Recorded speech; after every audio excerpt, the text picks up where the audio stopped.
Uh, Thank you very much. My name is Sergey Davydov, and my presentation is dedicated to network analysis of predictors of professional roles on the example of the international journalistic community. In fact, this I do not see table of contents. Don't know why, but the presentation will consist of 4 parts. We will start with some theoretical background of this study. Then we will turn to the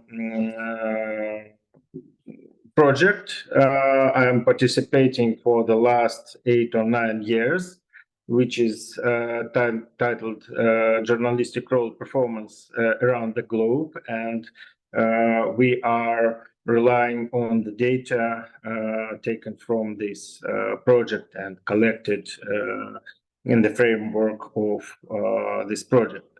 And then I will show some results of the study from the various parts of the survey, of the analysis.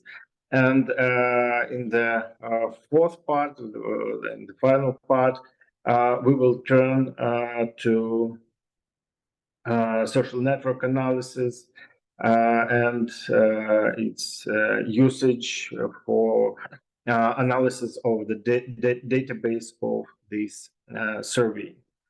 So, speaking about professional roles in journalism and media communications, we need to start with the theory of media systems. And my prologue is the theory of social responsibility of the press, which was announced in 1940s in the United States of America, and it is closely connected with the work of so-called the Commission on Freedom of the Press. And this commission is closely tied with the name of Henry Robinson Luce. You see his portrait on this slide, and I will say a couple of words about this man. In fact, Henry Robinson Luce was a publisher, very famous American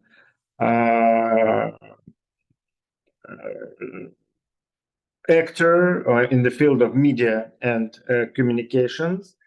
For example, he was founder of several magazines which are very famous, and I'm sure that you know such titles as, for example, Life magazine, or Fortune, or Sports Illustrated, and so on. That were his projects. And he was not only a journalist and not only a manager, media manager, but he was also a very socially responsible person.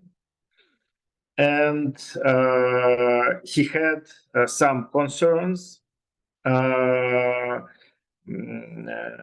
concerning the role of freedom of press in the United States and the situation, the current situation with the freedom, or probably with some threats to it. And so he decided to make a research dedicated to one question. The question was, are there any threats to the state of freedom of press in the modern America? What is the situation? So he invited Robert Hutchins, who was working at the Chicago University, and asked to make a work group for discussing this question. He invested money, and also Encyclopedia Britannica also gave some money for finding the answer. The working group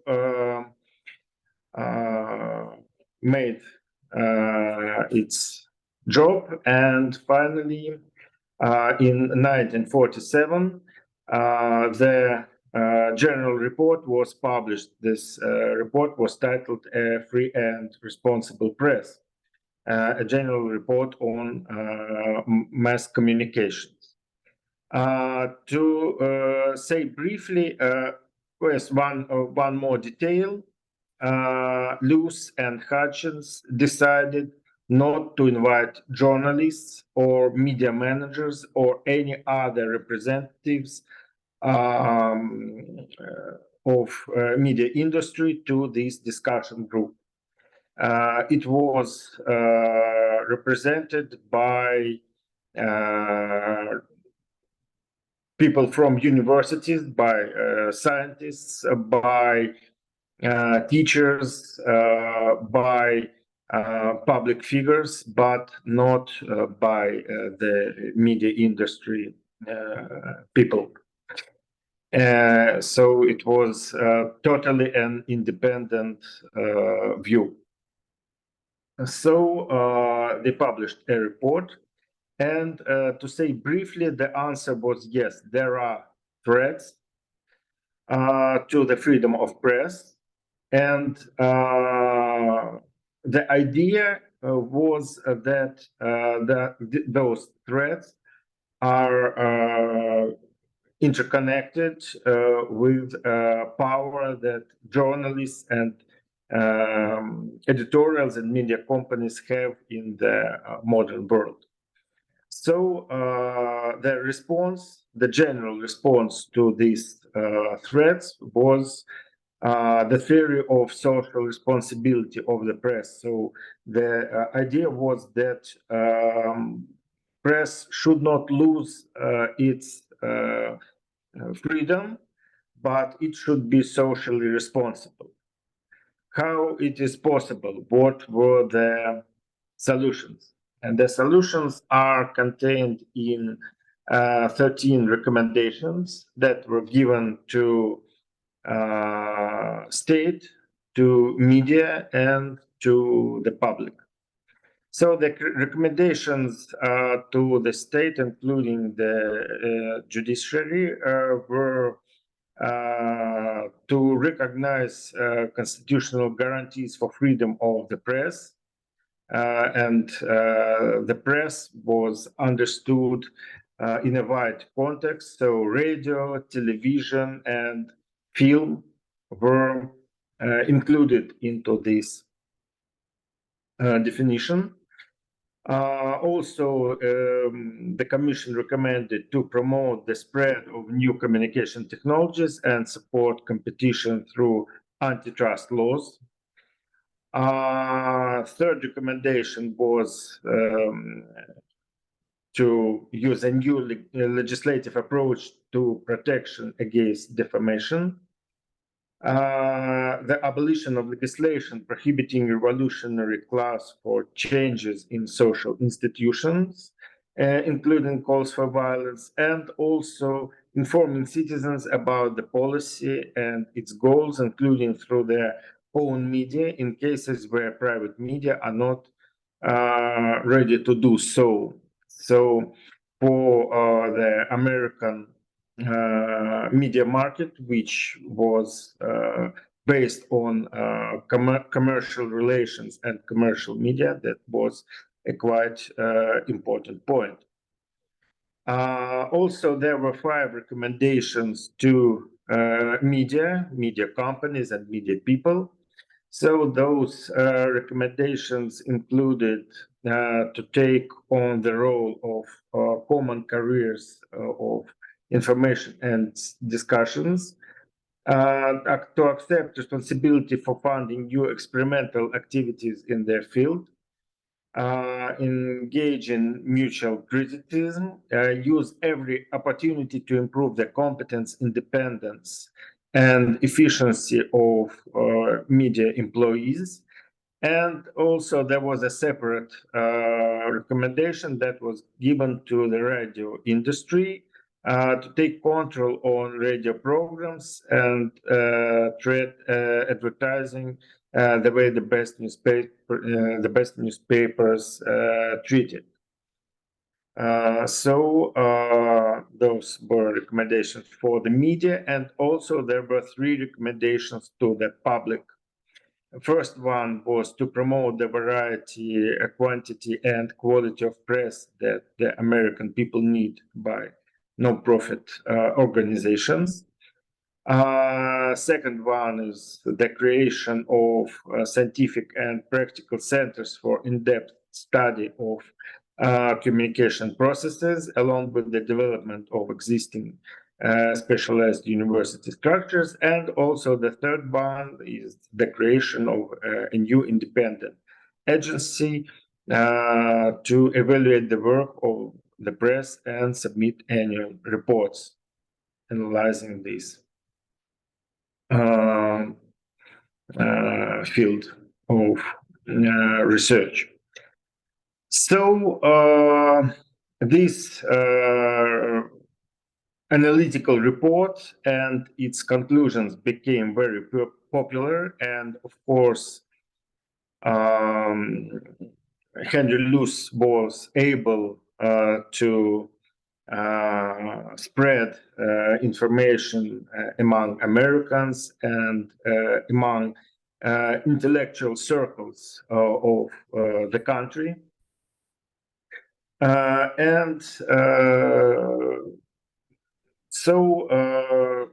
In 8 years, I think in 9 years later, in 1956, there was published a quite important book, which was titled 4 Theories of the Press. This book was written by 3 American professors. You see their portraits on the slide.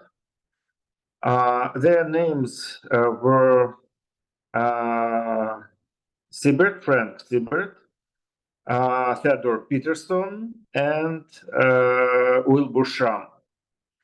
I think that Siebert and Peterson are not so famous, not so well known in the academic circles, but Wilbur Schramm is a quite important person and well-known person because in America he is treated as a founder of media and communication science.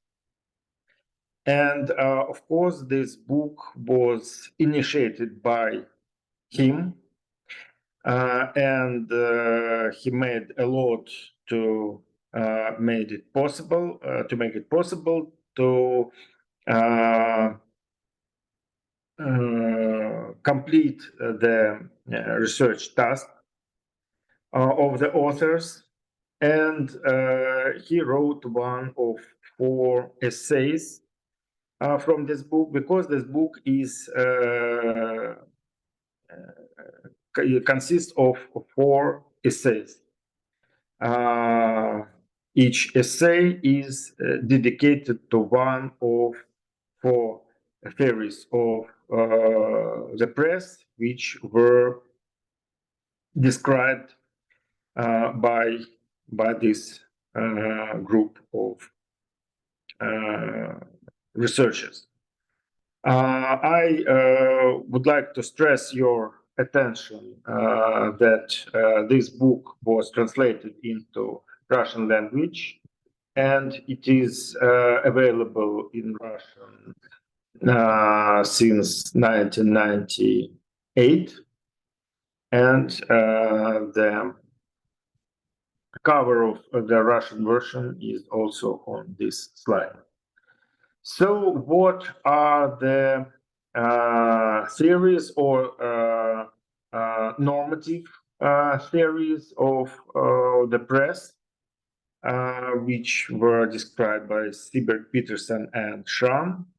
They are authoritarian theory, libertarian theory, theory of social responsibility of the press, which we started to talk from, and also Soviet communist theory of the press.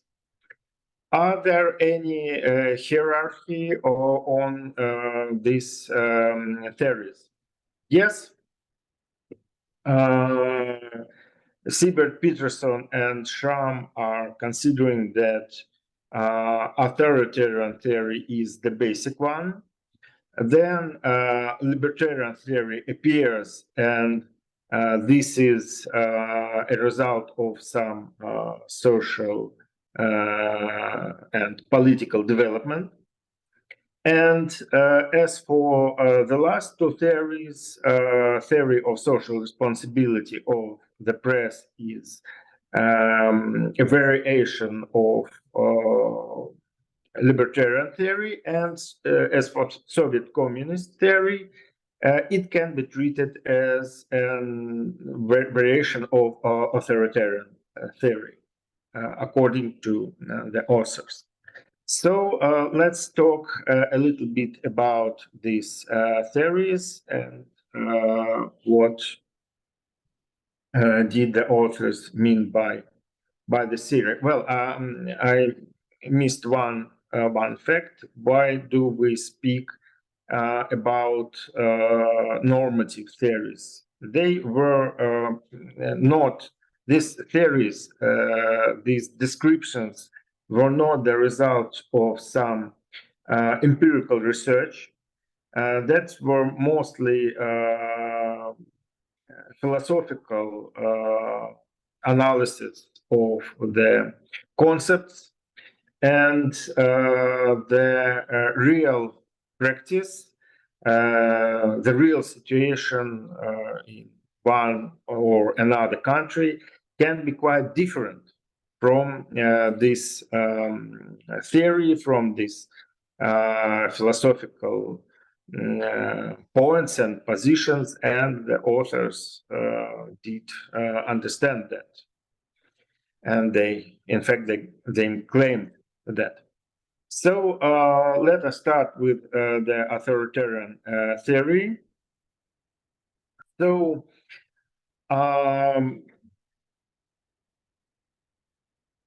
Siebert, Peterson, and Schramm consider that media system, which they are speaking about, appeared in the period of Renaissance. So they did not exist during the whole history of the mankind.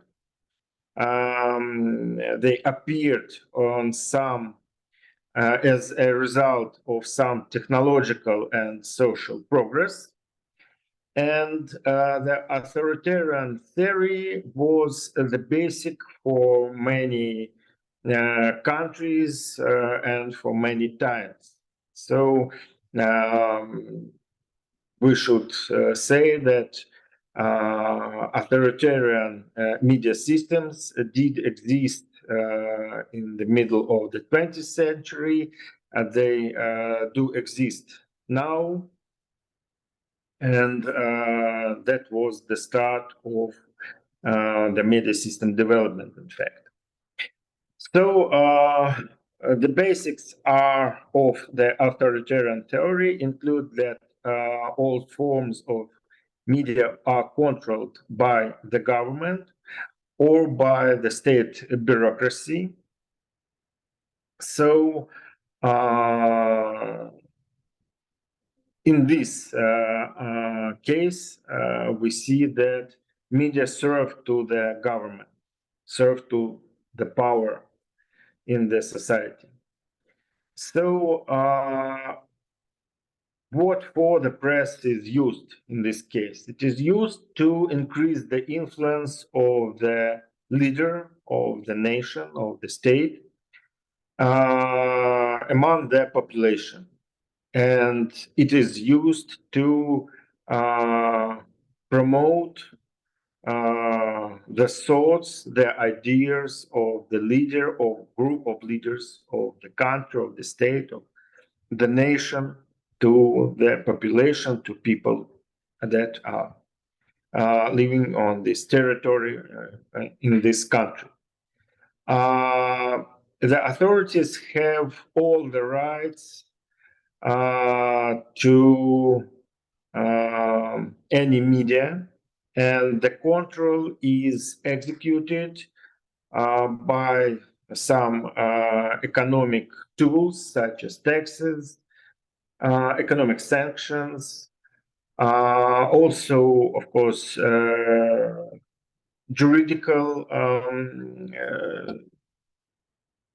means are used, such as rules of conduct on journals and so on. It is not, media is not a free field of activity or field of work. So a person that want to establish a journal or magazine, or to launch radio stations or TV channels, should have special permission or patent or license to do this work, to be a publisher or broadcaster, and so on. And also for the authoritarian media world is characterized by the existence of censorship. The censorship in this meaning is some social institution that executes control on media and on publications, on all the publications that should be controlled. This institution can work in different ways. For example, in some cases, the materials should be press censored. For example, texts or articles, I mean, or news or TV programs or radio programs should be press censored by special people that should give permissions for broadcasting or for printing. In some cases, it is working in a different way. Editors or broadcasters can publish what they want, but if these publications are breaking the law and some claims will be received by the power, in this case, these editorials can be punished. They can have some economic sanctions, and also in some cases, this media can be closed if they are breaking the rule, the law. So this is the authoritarian theory and authoritarian media system. Then we go to libertarian media system and libertarian theory. And here, of course, we're turning to the philosophy of liberalism, which is making possible this media system appear. And of course, a liberal philosophy appears in the new history, and it appears first in England, and then it moves to the United States of America and becomes popular in the USA. So the motherhood of the libertarian media systems is England or Great Britain. So what is the feature of this theory and this media system? This media system appears in the society where the public sphere and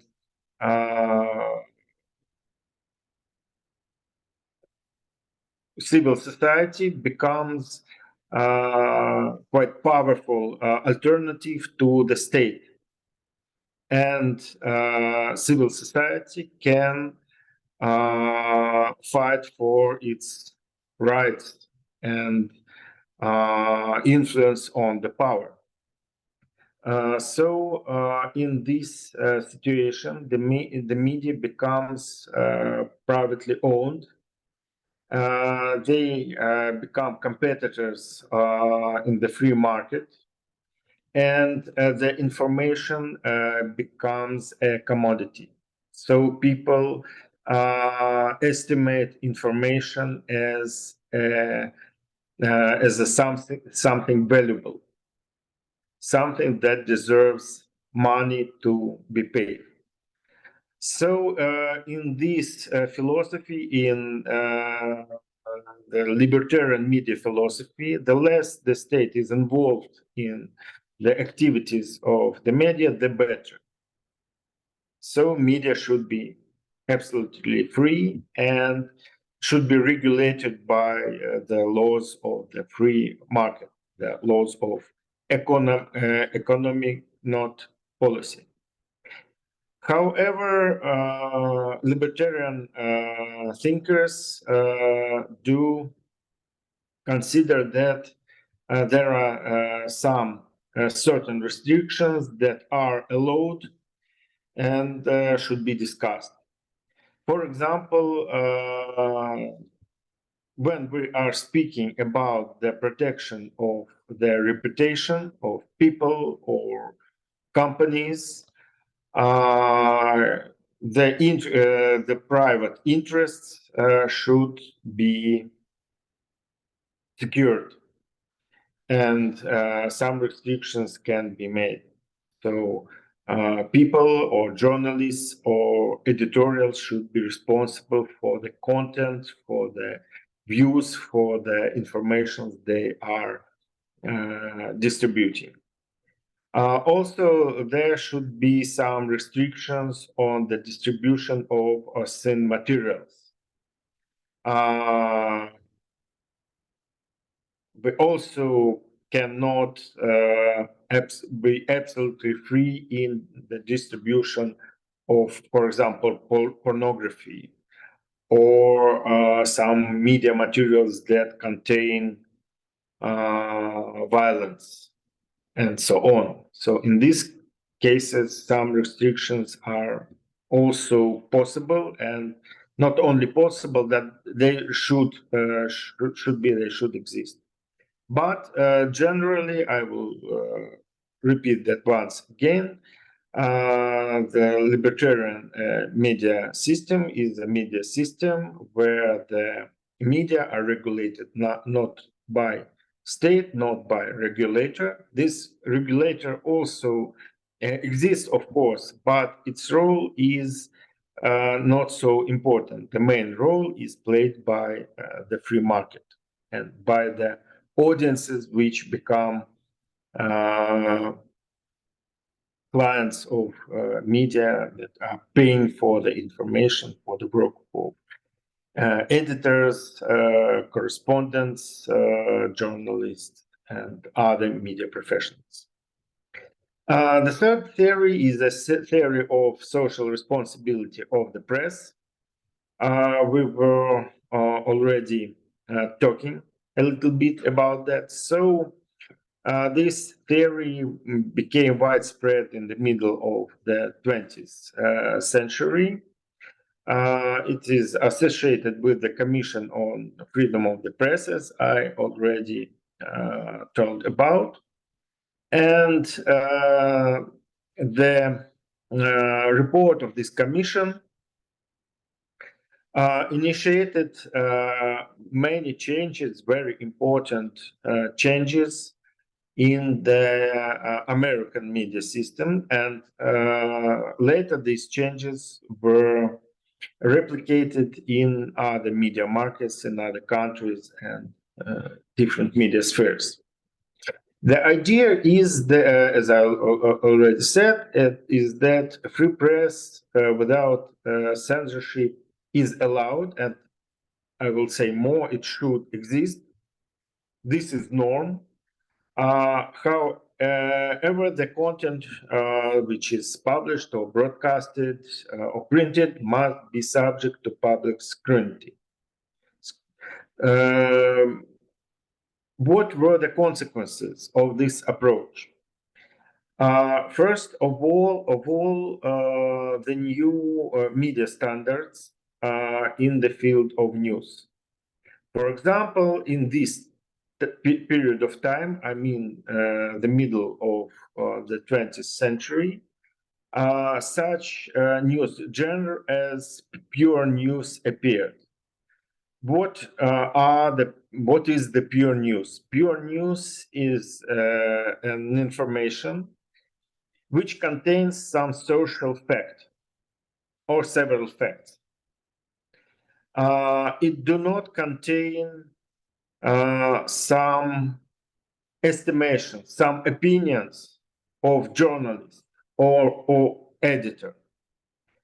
If it contains some commentary, for example, from an expert or from a politician or from a person which is a hero of this news publication, it should be also it should also contain an opposite point of view. So news cannot be pro or contra. They should contain opinions pro and contra simultaneously. We are living in the world of such news, such pure news, but for that time, about 70 years ago, it was not so frequent. It was not a standard, and it became a standard due to the work of this Commission on Freedom of the Press, finally. That standard was established by them, we can say that. Also, this work, the work of the Commission and publication of their report, initiated the emergence of sets of rules and charters to protect editorial and journalistic freedom. For example, at that time appeared famous codes of journalistic ethics, which are published by all the major American editorials, which are published also by, for example, British company BBC. And that codes of ethics became quite popular all over the world and important for establishing journalistic standards in other countries, from the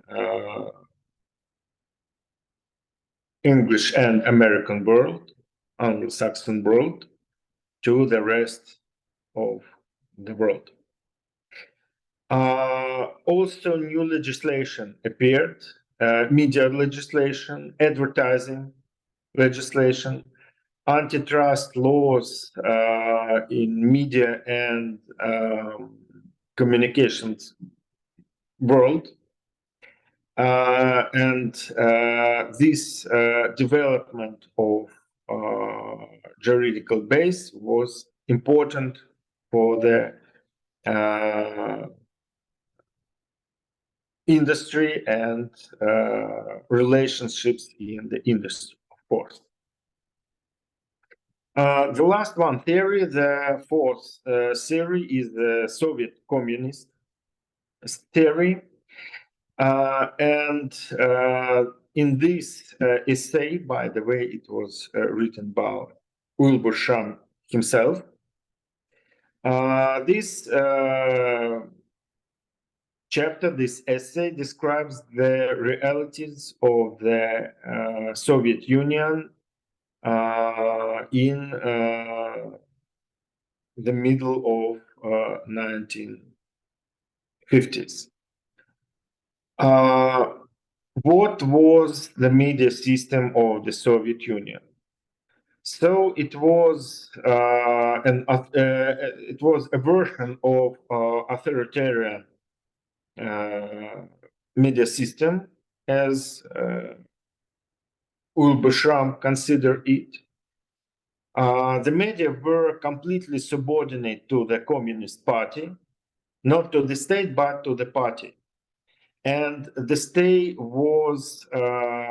state bureaucracy was quite closely interconnected with the party leaders, with the party members.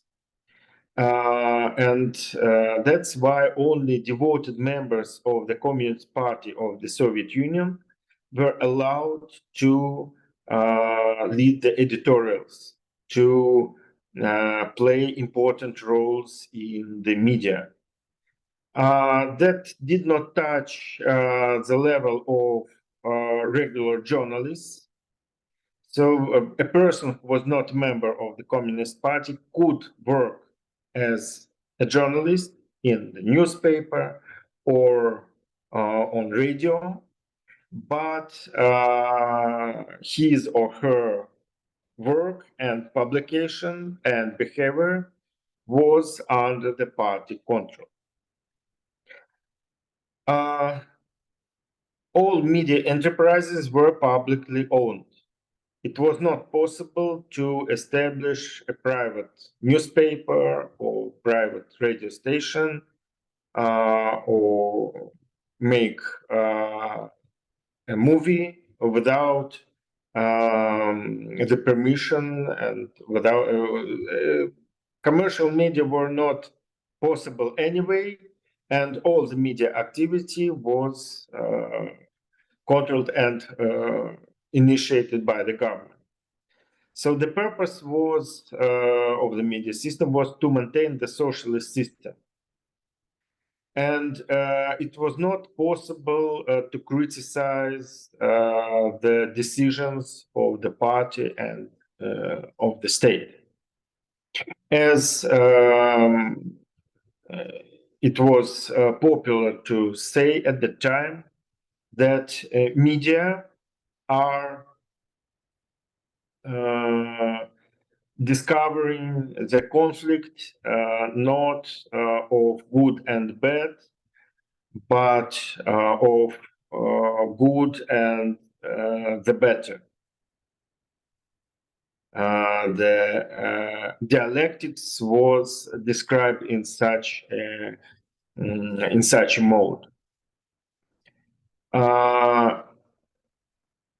So, if in the theory of social responsibility of the press, the press is responsible to its own conscience, which is described in those codes which I mentioned, and in professional ethics. In the Soviet theory of the press, media and journalists are responsible to the proletariat. So that was the work of three American professors of mid 50s, 1950s. And their book was the main philosophical work on the media systems and journalistic industry. But the situation changed in the beginning of the 21st century when the new book written by Daniel Hallin and Paolo Mancini appeared. The title of this book is Comparing Media Systems, Three Models of Media and Politics. The portraits of these authors are on the slide. By the way, this photo was made in Moscow, in the Lomonosov Moscow State University. And Paolo Mancini, he's on the left, and Daniel Hallin, respectively on the right. They visited Moscow for several times and participated in Moscow readings at the Faculty of Journalism, and they know situation in Russia and Russian press very well. However, the subtitle of the book, Three Models of Media and Politics, and this book do not cover Russia and many other countries. The focus of this research is more narrow. However, this research became very important and actually shifted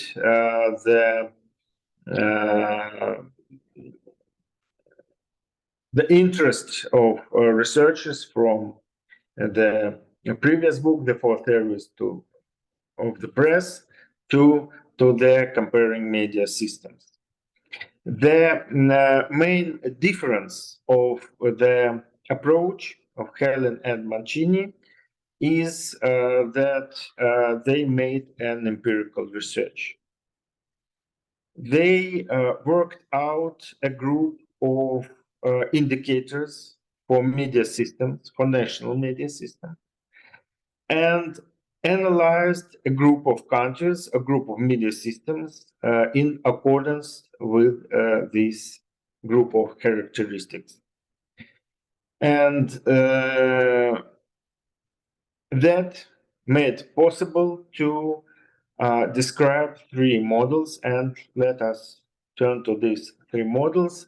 But first of all, let us turn to the methodology, to the research program of Hallin and Mancini. In fact, as we saw earlier, based on the title of the book, Three Models of Media and Politics. So Hallin and Mancini are considering media system in the connection with the political system.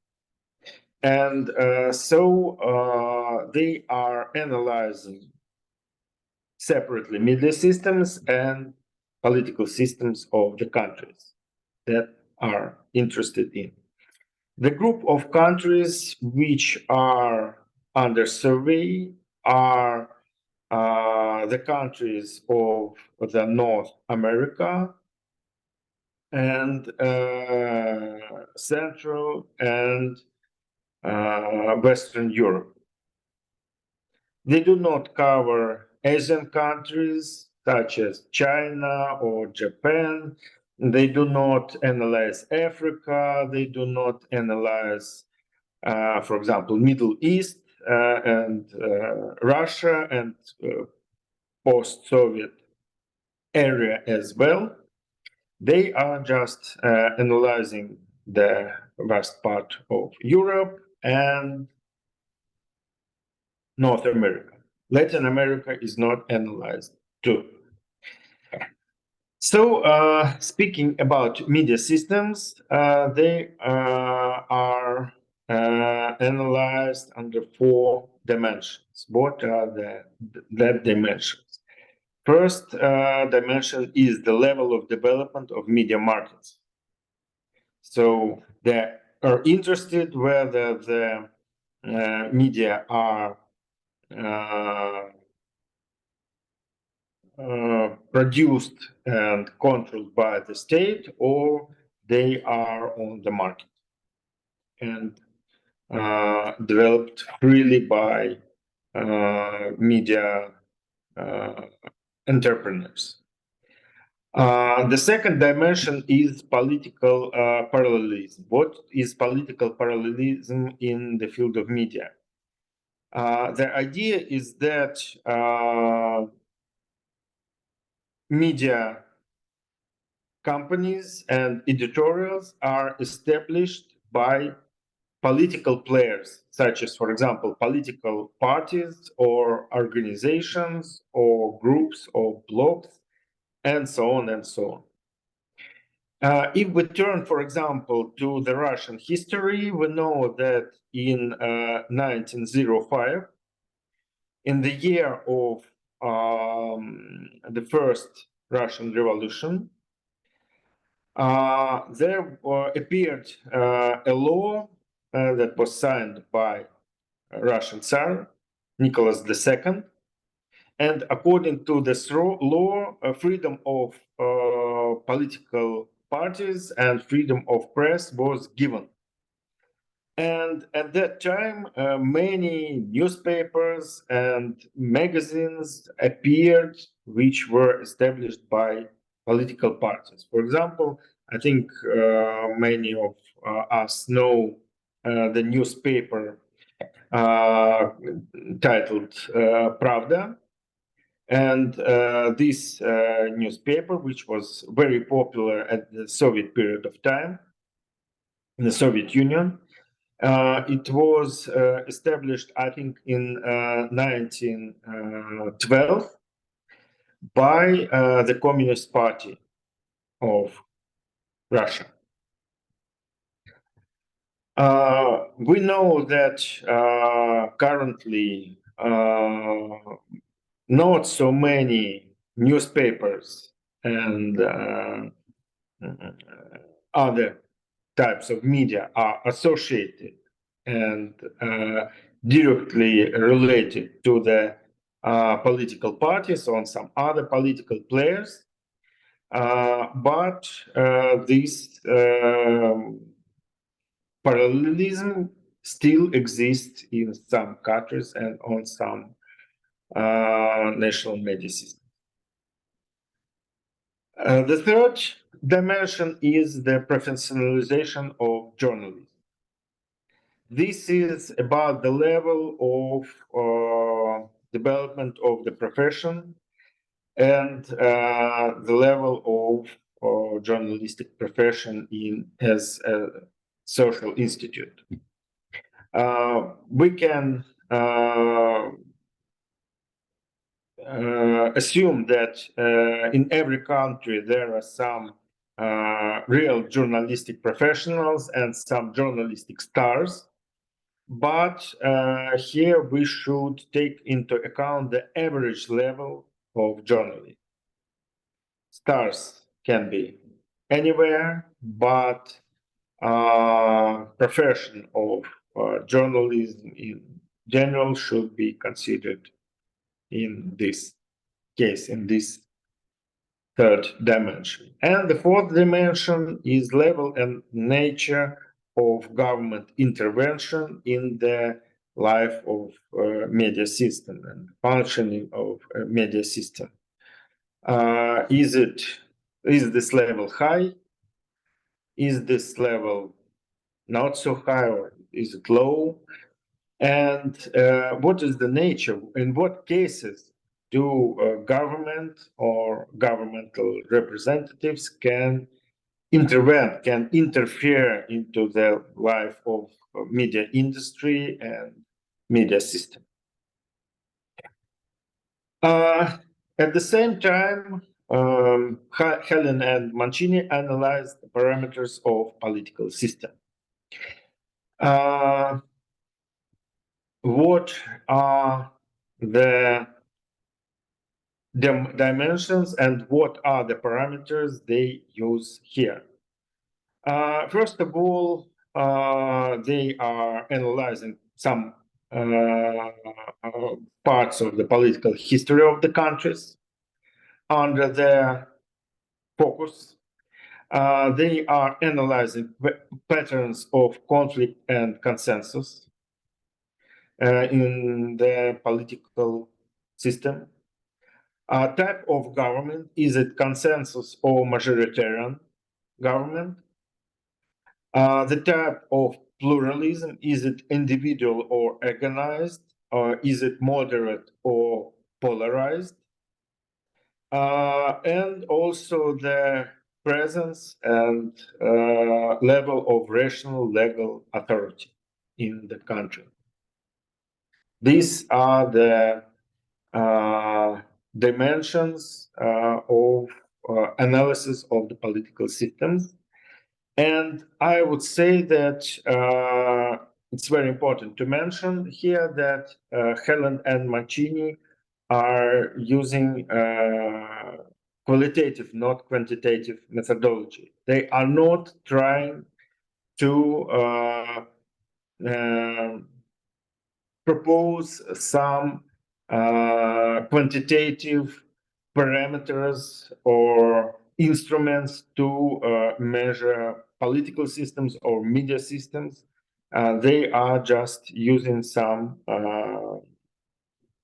qualitative descriptors to characterize the situation in the different countries. So finally, according to this methodology, they are coming to three models. The names of these models are on the slide, and the countries in which these models are existing are also on the slide.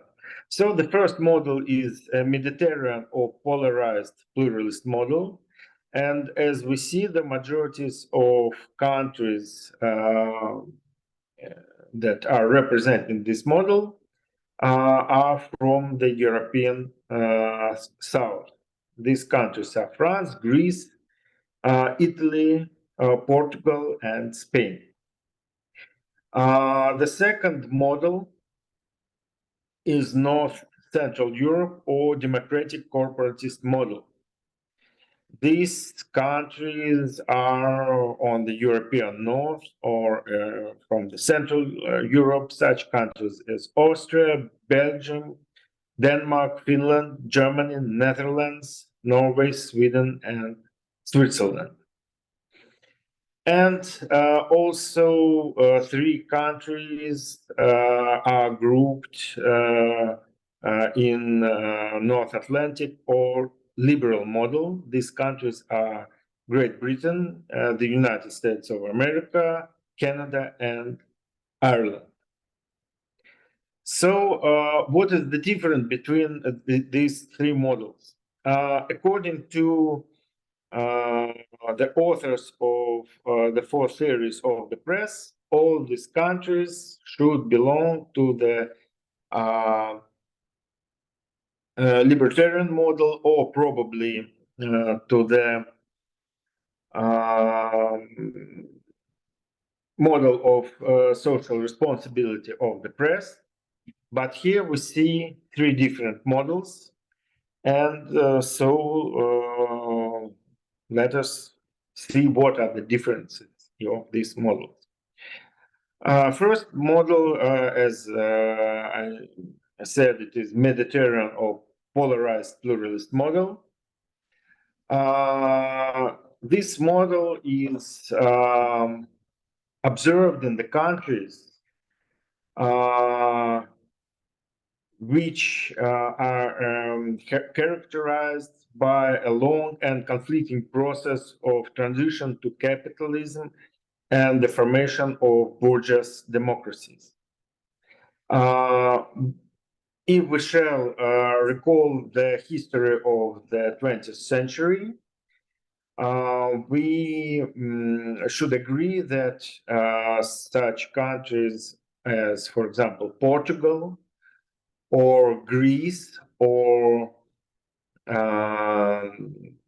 Spain, they became democratic countries not so long ago. And some people that are alive do remember, that are currently alive, do remember authoritarian regime or dictators regimes in these countries. However, there is no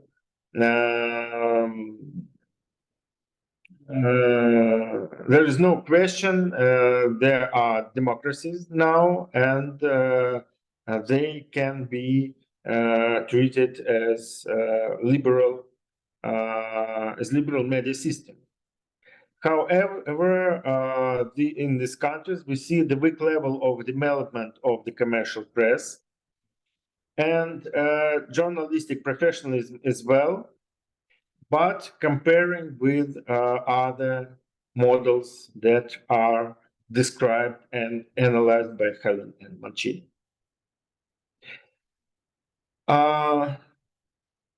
In these countries, we have the complicated access to public information. These are remnants of an authoritarian culture, of course. We see attempts to use media for the needs of political elites and commercial companies by business, which is not good. But it is the reality. This pressure by politics and by business this pressure is quite strong in these countries. However, there is one possible positive feature which should be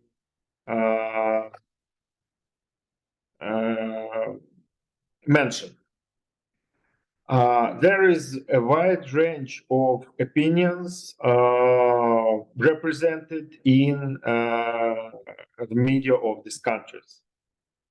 So media really serve as a battlefield between different competing social forces. And this competition, this discussion is open. And you can find the whole spectrum of positions, points of view in the media of these countries. And you will find media platform that you will like, that will be the most close to your position, to your point of view. The second model is North Central Europe or democratic corporatist one. And this model is characterized by so-called three coexistences, which is a set of characteristics that distinguish it from the other two models. First paradox is that in this country we can see the development of strong commercial mass media and media associated with political and civic groups at the same time. So some media are established and supported by political parties and groups, or groups of civil society, and some represent the media market and the commercial and business. And both are existing, and both types are competing in this society. The second paradox is coexistence of this political parallelism, which I'm mentioning, with journalistic professionalism. So the level of journalistic professionalism in these countries is comparatively high. And the third paradox is the coexistence of a liberal tradition of a free press, which is really strong, with a tradition of strong state interference in the media. So the state is playing and continuing playing a role of on the media market, strong role, and the level of interference is high.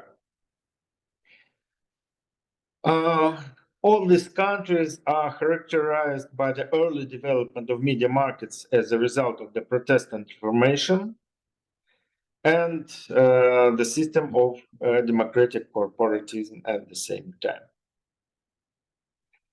And let us turn to the last model. The third model is named North Atlantic or liberal one.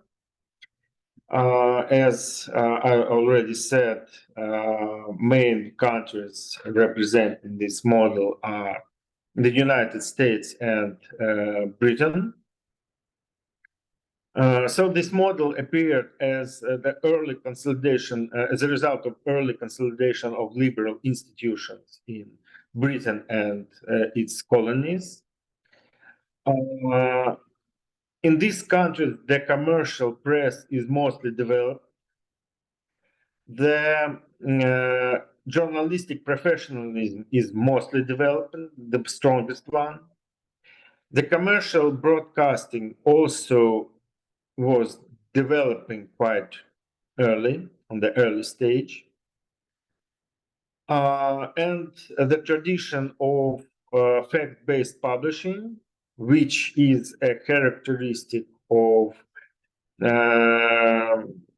social responsible media system, is also a feature of this model. Institutional separation of media and of media system and political system started in the end of the 19th century there. And the intervention of state to the media system and media industry is weak, is the weakest compared with other models, and the weakest possible, I would say, in general. So these are the main theoretical works which made possible the appearance of journalistic role performance project. Maybe before turning to the second part of my presentation, I will make two more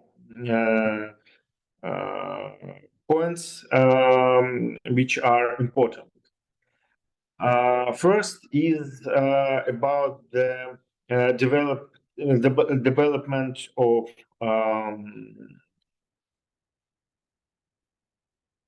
media systems theory after the publication of the book by Helen and Mancini. Of course, this book raised many empirical surveys,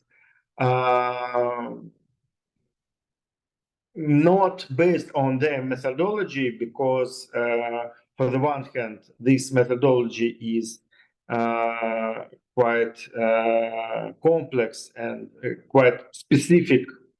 On the other hand, but there were made some developments in the methodology.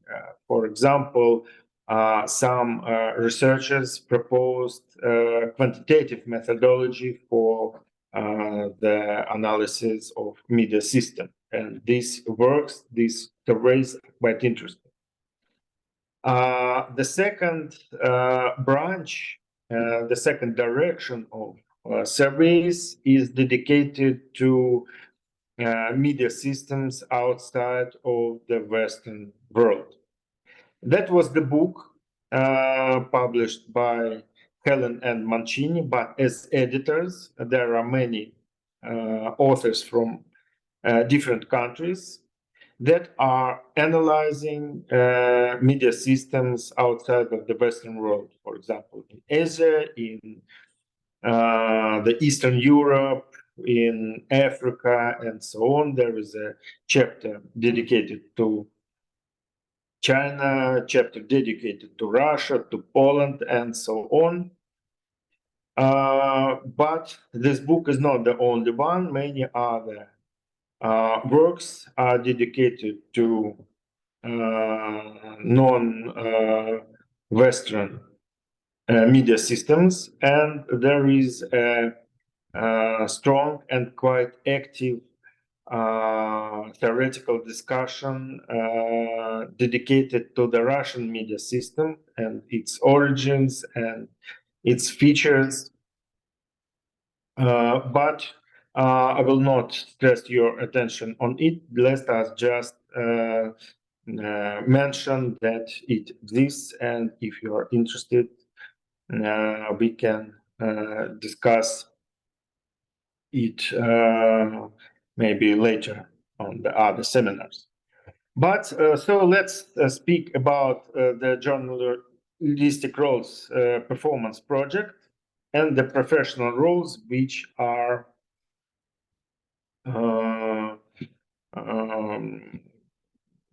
focused of this survey.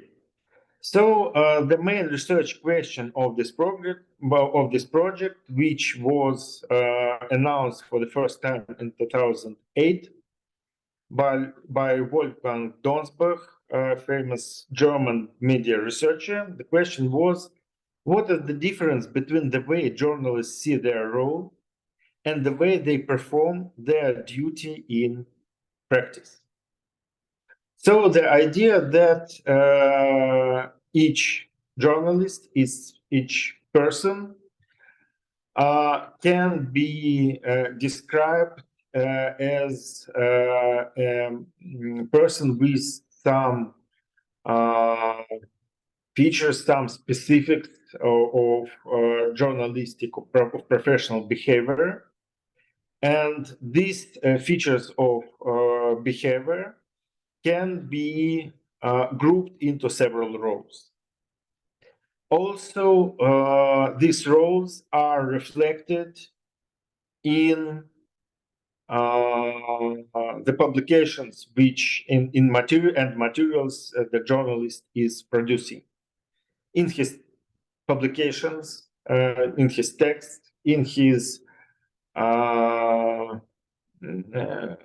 television news or radio news, and so on and so on. So in this case, the media system is understood as a system of media news publications, first of all. And there can be difference, as Donsbach noticed. So some concepts that are behind this text, of course, this is the concept of 4 theories of the press and theories of Helen and Mancini, but also there are publications, the professional ideology by Cohen, for example, the nature of professionalism, for example, by Weaver and Wilcott, journalistic culture. Here we can stress attention on publications by Henich and Milado, and also Voss. Media systems and politics, their correlations. There is one more book published in 2009 by Christians, Dennis Michael, Carlin Nordestreng, and White, which is somehow argues some conclusions by Helen and Mancini and presents the professional roles of journalists from the other angle. And also 3 Domains of Journalism by Claudio Milado and Wolfgang Donsbach. I would say that Claudio Milado and Wolfgang Donsbach were among the initiators and leaders of this project, founders of this project. Unfortunately, Donsbach is not with us. He's gone, but Claudio Milado, professor of media and communications from Chile, is working on the project, and she is a real initiator and head of this survey. So here I'm glad to show the portraits of our research team. I would say that here we see the colleagues from the Russian group in the majority of cases, and also the professor Claudia Milada, the left one, and also Sergey Davydov and Olga Logunova from the Higher School of Economics, Daria Maltseva also from the Higher School of Economics, and Svetlana Pasti, not from Russia, from Finland, from Tampere University, but she is also working on the Russian part of the survey, on the research of Russian media system. The survey in general contains of 2 parts, and 2 methods are used. First method is content analysis of publications of selected media outlets. And the second method is interviews with journalists from the same media outlets. The idea that if we will compare the position, the point of view of journalists and the publications they are producing, we will see these contradictions and we will see the difference. The survey had 2 waves.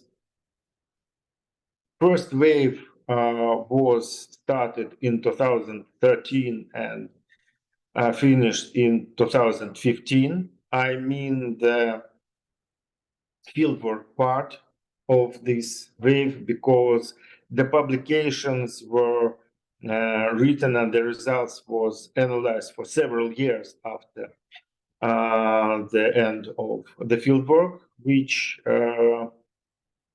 was done by representatives and working groups of 18 countries all over the world, and Russia was among these countries.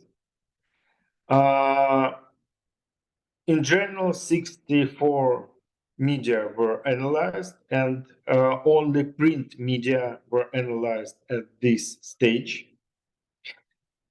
And there were 646 interviews done with journalists. The second wave was started in 2020 and completed in 2021.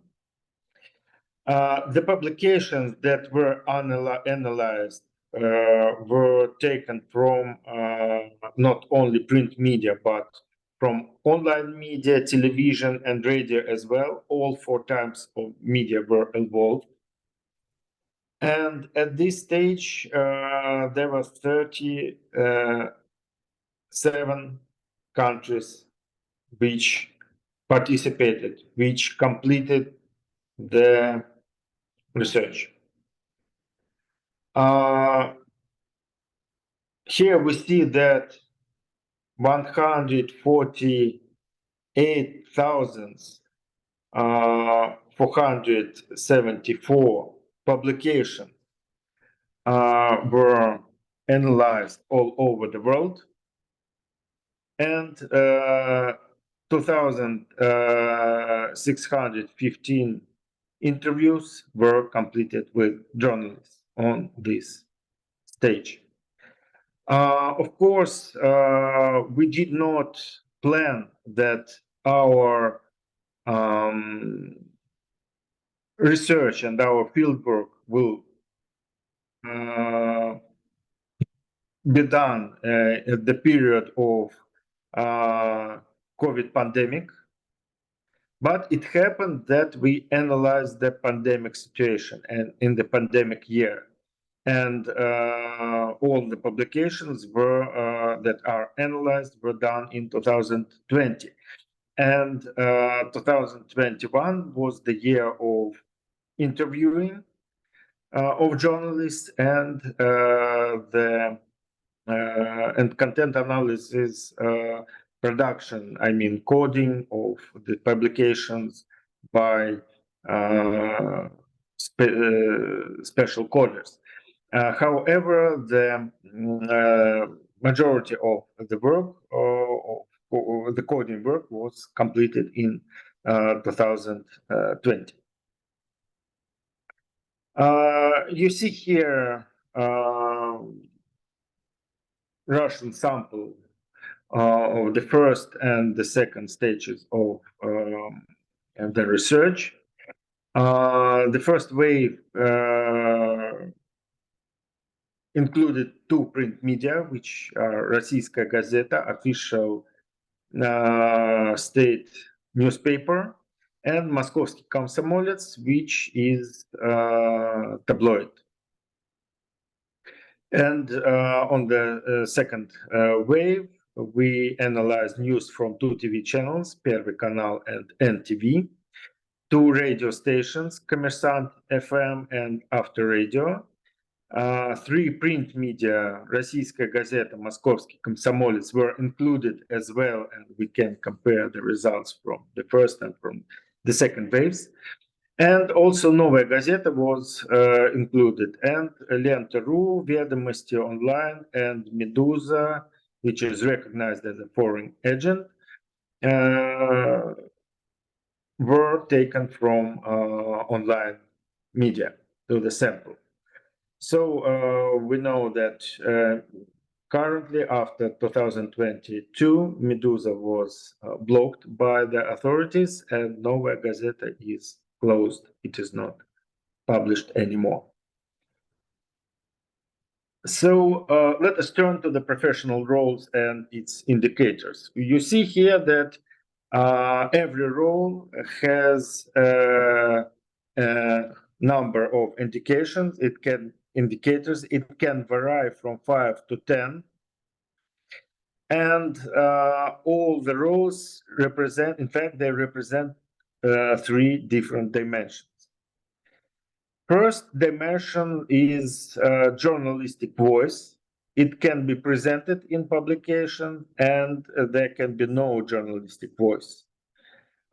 In this case, we have information used without any comment, without any attitude, without any journalistic position, direct or indirect.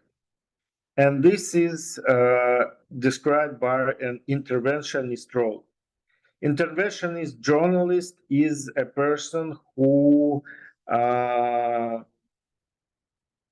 wants to intervene the situation, who uses his position, who uses special journalistic tools to intervene through the publication. And the opposite role to interventionist is, it is not described as a separate role, but it is, I will say, absolutely objective journalist, which report facts, just social facts and nothing more than facts. The second dimension is relationship with power, and here we see two professional roles. Watchdog role, which consists of 10 indicators. The watchdog is, of course, the watchdog of democracy. The journalist which found threats to democracy and report about threats to democracy, about violations of law, violations of democratic laws, most of all. And the second role here in this dimension, in this cluster of roles, is loyal facilitator. Loyal facilitator is a person which actually supports government, or supports some elites, probably oligarchs or cultural elites, probably. And here we have 8 indicators, as we see. So the third dimension, which consists of 3 roles, is approach to audience. First approach is civic or civil-oriented. This is civil journalism. I think it is quite clear. Journalism which supports different civil groups, movements, and so on. A second professional role is the service journalist. The person who wants to make his publications and his information useful to people, who wants to help people, who wants to make it more clear and more understandable, who describes, for example, how the new laws can be used, who helps to use innovations, and so on. And the third role here is infotainer. It is described by 5 indicators. And well, infotainer is quite understandable. I think this is a professional role of combining information with entertainment. Journalist who informs and entertains at the same time. So, some more information about these roles are on the slides. Interventionist journalist provides your opinion, providing your opinion on the facts, issues you are reporting, formulating your own proposals regarding the development or solution to issues or events, encouraging the public to behave in a specific way regarding different events or issues, using evaluative terms about events or persons in your new reporting, and to advocate a particular point of view. This is what we call interventionist journalism. Watchdog of democracy. This type of journalism questioning what powerful individuals or groups say or do. Accusing powerful individuals or groups of holding back important information, including information on judicial or administrative processes regarding powerful individuals or groups of elites. Providing information on abuses of power or wrongdoing based on extensive inquiry and your own research rather than simply relying on secondary sources. So all the research journalism is here in this type, in this professional role. Also, quoting sources that question, criticize, or accuse powerful groups or individuals of wrongdoings, and to surveil civic society. Loyal facilitator, what is this role about? This is about expressing positive feelings about being from your own country, presenting official activities and or national or regional policies in a positive light, favorably stressing and highlighting the leadership or management skills of institutional powers and leaders, strengthening the political, social, and economic achievements of your own country, championing the achievements of individuals or groups that belong to your own country or locality, and to champion national values. Civil journalism or civic, including new voices of the citizens group of organizations, informing people on their economic, social, and or political duties and rights as citizens, presenting background information and context for citizens regarding specific political events in the news, then mentioning the impact of political decisions beyond the capital and or the main cities, including different ideological, political, religious, ethnic, and or cultural perspectives in the news history, in the news stories. Then, service journalist, indicating how a particular event or action might influence the day-to-day lives of people, giving tips and practical guidance to the public to deal with practical problems, to provide advice and direction in matters of daily life. So we can imagine that service journalism was quite popular and demanded during the pandemic. And the last but not least, infotainer. What is this role about? Featuring one or more individuals in their personal, intellectual, physical, and or social characteristics, including explicit references to emotions of people involved in an event, including details of the private life of people being covered in the news, and including very concrete details when describing acts of violence, crime, sex sins, or similar events in the news which this journalist is covering. So these are the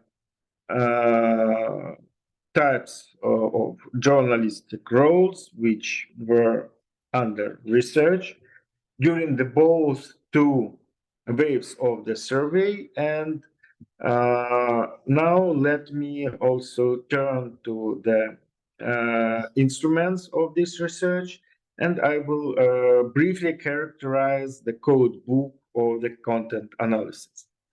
The code book consisted of 4 main parts.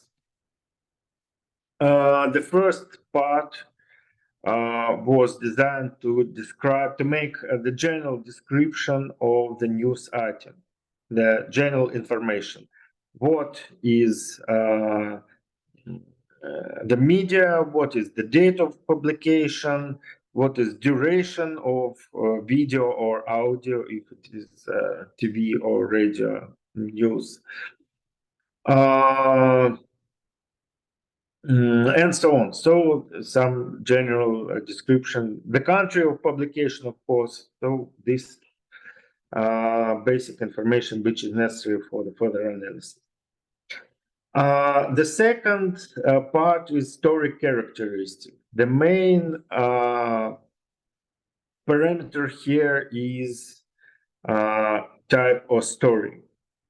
Theme of the story. Is the story about government or political party? Or this is story about culture? Or this is story about sport? Is this story about health? And of course, COVID-19 news were in this group of publications. Is this a story about some crime, or about military groups and events, and so on and so on? The third part was devoted to sources and reporting methods. And here we had types of informational sources that were used in each publication. And finally, the fourth part of the code book is models of professional role performance, type of journalistic roles.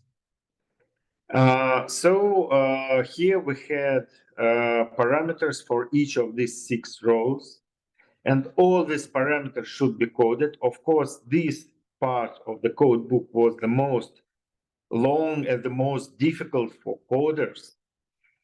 But I would dare to say the most interesting for the results. So turning to the social network analysis that I will present a little bit later, I would say that we used information from 3 different paths. We used story characteristics because there was a possibility to mark one story several times, to use several markers for one story. And of course, these markers are somehow interrelated. And it is quite interesting to see how they are interrelated. Second part is sources of information, and we will see how these sources of information are interrelated as well. And then, of course, parameters of professional role performance. Because initially, as I said, we had 6 different clusters, 6 different types of professional roles. But that was, in fact, a hypothesis that these roles are something, are some entities.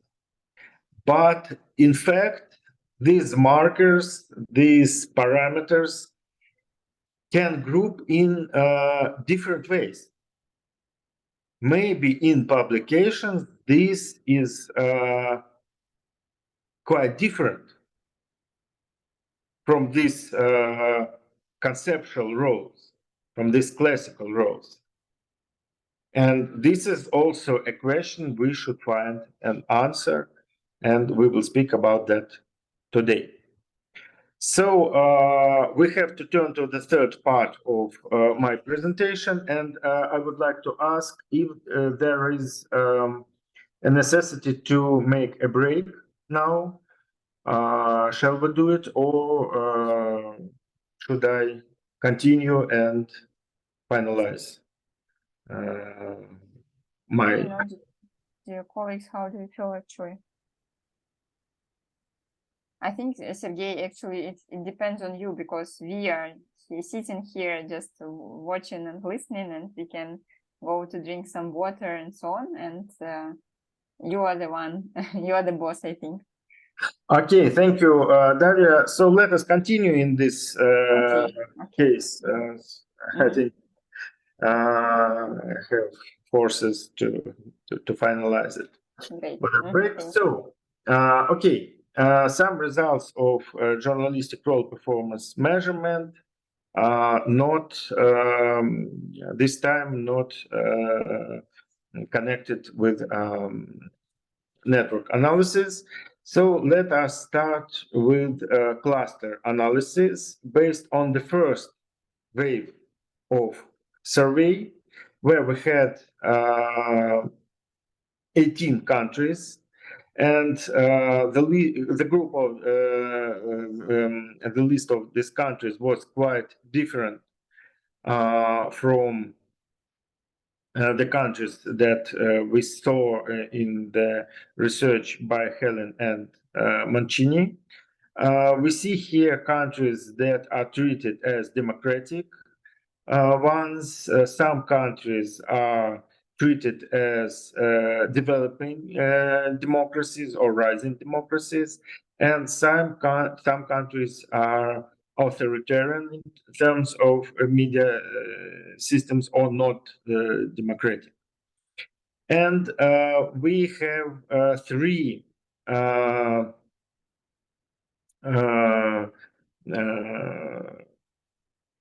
ways of clustering based on different dimensions. As I mentioned, there are three dimensions. First dimension was journalistic voice, and we see here countries that are clustered on the force on the using of journalistic voice by journalists. And we see here some results that may seem somehow strange for us, because the countries are grouped in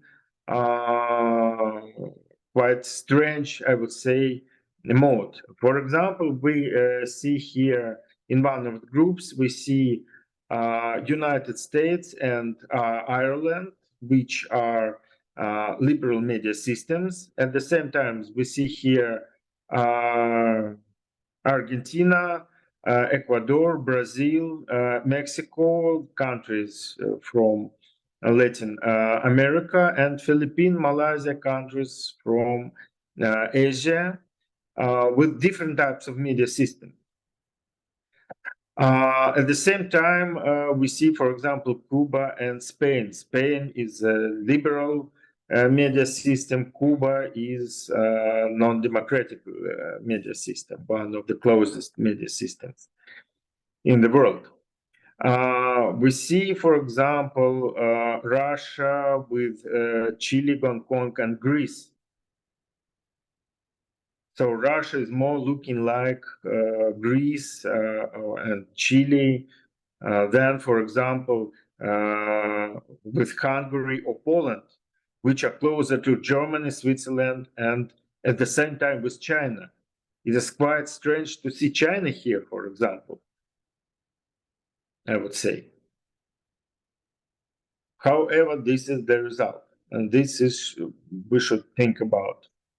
So the second part of second direction of clustering is power relations domain. Here we see, for example, Cuba, which is separated from four other clusters. It is the different situation, the country which is the most non-democratic in this group. We see that Poland, Spain, and Greece are forming one group. Hungary, USA, Germany, Brazil, Mexico, and Argentina the other. Where is Russia? Russia is with Philippines, Ireland, Malaysia, Ecuador. One more. For example, Ireland here is representing libertarian media system. But Russia is not with China, for example, not with Cuba. But Chile is with Hong Kong, Chile, and Switzerland. Once again, why Switzerland is here, but not with Germany? This is the question, but it describes the situation in the country. Also, the third dimension of clustering is the audience approach domain. And here we see 6 clusters. Russia is together with Argentina, Malaysia, and Poland. Ecuador is separated. Chile, Germany, and Hungary, the third group. USA and Greece, the fourth. China is with Switzerland and Hong Kong here, and Poland, Philippines, Spain, Brazil, Mexico, Cuba on the sixth group. I will not pay more attention on these dendrograms because there is a publication which describes these results and some conclusions. I will show the link. It is published both in English and in Russian, and I will show you later the link to this publication. So if you are interested, you can turn to it. Then let us turn to journalistic roles practices in Russia. Here we see all the media which were analyzed in the both two waves. We have here the first waves, Российская газета and Moskovsky Komsomolets, and all the 10 media of the second wave. For each of 6 rows, we see here coefficient of presence of this professional role in publication. This is the result of content analysis. The result can be spread from 0 to 1. We have 1 if all the predictors of this role are presented in all the publications, which cannot be even imagined. It is not possible, of course. And we have 0 if we absolutely have no signs of this professional role, no predictors in the analyzed text. So we see here that the presence, the performance of these roles is generally quite weak. We have 0.01, 0.03, 0.04 such figures in many cases, 0.09. But in some cases, we can see quite strong presence of some roles. For example, we see quite strong interventionist role for Novaya Gazeta. We have here 0.45, which is quite a big figure. We have big figures for After Radio, for interventionist role 0.32, and for example, for television channels, these figures are 0.31 and 0.27. So television media are quite strong intervention. Moskovsky Komsomolets is strong as well. Who is the weakest intervention is Lenta.ru. Lenta.ru is online news media which tries to be objective. However, the most strongest role for Lenta.ru is infotainment. 0.11. Just the strongest figure for all media that were analyzed during the 2 waves of research. So we can see some features of overall performance of each media in this case, and also this can be analyzed and interpreted more actively. Some more results based on the first wave of research here. So we have Российская газета and Moskovsky Komsomolets here, and data also for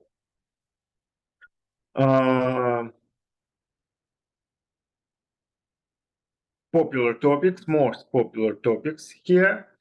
So for both newspapers, the most popular topics are government and legislatures. We see on the second place other and position other and police and crime on the third line. Anyway, we see that topical profiles of both newspapers are quite close to each other. We see in top 7, we see economic, business, housing, infrastructure, campaigns, elections, and politics. Where are the difference?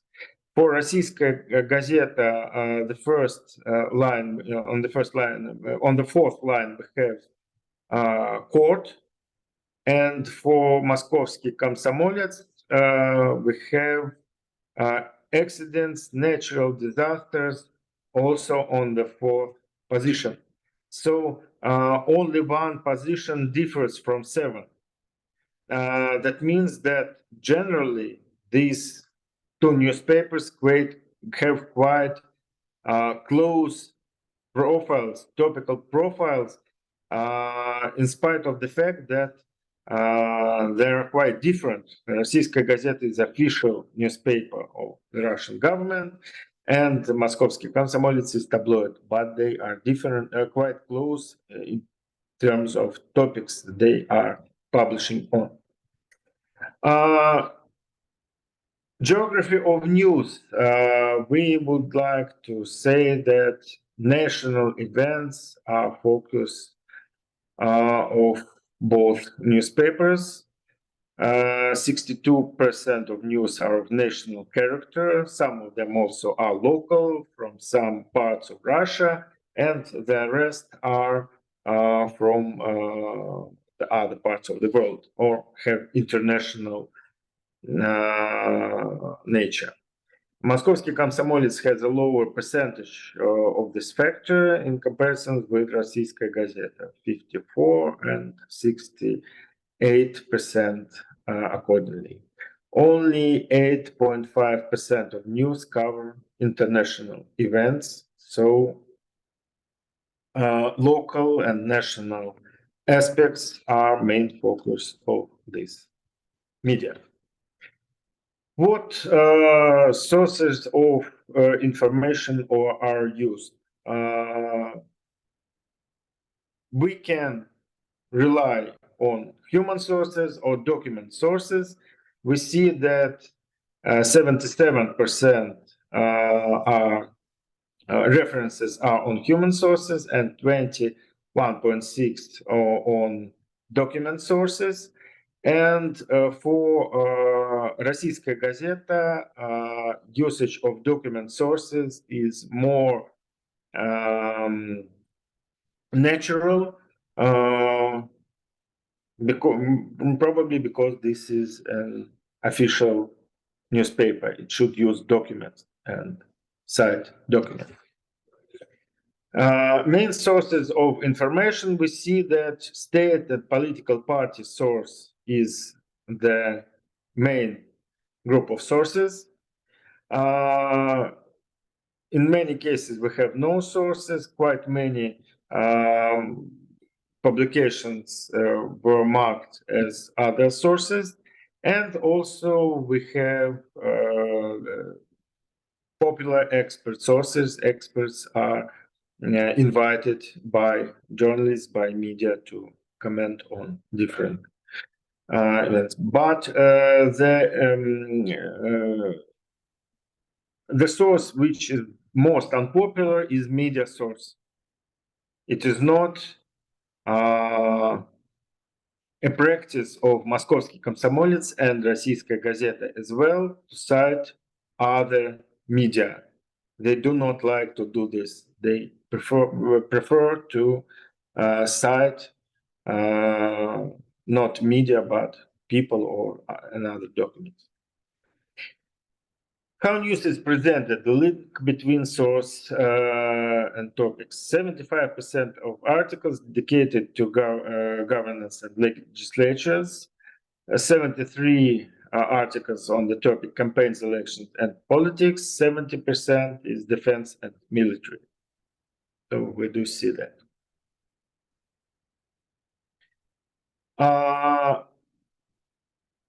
balance of sources during the news presentation, you see on this slide, we see percentage of absence of sources and of points of view. We see presence of different sources and points of view, and unilateral coverage as well. Let us speak a little bit about the results of the second wave, the results of analysis of COVID-19 reporting in 2020. You see here the different two curves. One of them is shows the results for 37 countries, which is dark blue one, and the orange one represents the results, the data for Russia. And the figures here are percents of publications which are interrelated with COVID-19 or dedicated to this topic.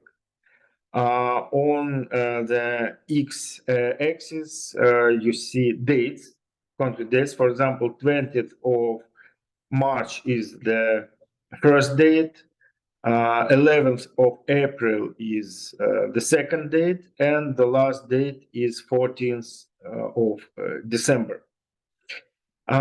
We see quite big figures for the first three dates. For March, April, and May, both for Russia and the other world. And from June, this percentage remains high. It's about 1/3 of publication, but it is quite stable here. And during the beginning of pandemic, when pandemic was announced in March, and we see here that we have more than 70%, for example, for the world for the first dates. Quite huge figures. And for Russia, all the figures are lower. So Russian media landscape was not so highly filled by COVID topics as in the other world. We can see general share of publication in 2020 by the countries. So average was about 40% of publication. For Russia, this figure was 25.4. So Russia was not so active. We see a very huge figure for Lebanon. I do not know why do they have such a huge figure, close to 100%. Ireland has the lowest parameter, 9.6, and all the other countries are in between. For example, Canada, Switzerland, Spain, Israel, and UK published a lot of materials. Share of materials is very high. And Ireland, Ethiopia, Russia, Taiwan, and Paraguay are among the countries with comparatively low percentage of COVID-related publications. Also, we asked a question and tried to answer a question: is there any correlation or dependence between number of cases, illness of COVID-19 in 2020 and percentage of publications? So as we see here on this diagram, there is no any interrelation. So no dependence of actual situation with COVID and media coverage of it. Also, here we see an attempt to find correlation between share of publication and share of death from the number of cases in 37 countries. Again, we do not see here any correlation.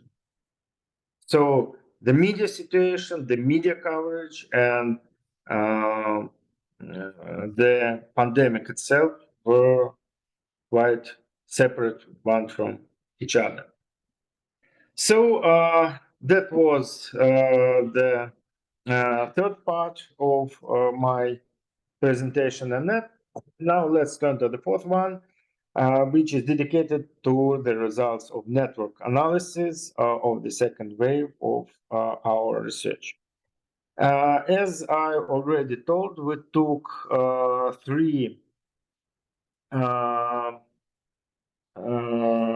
data sets from the results of content analysis.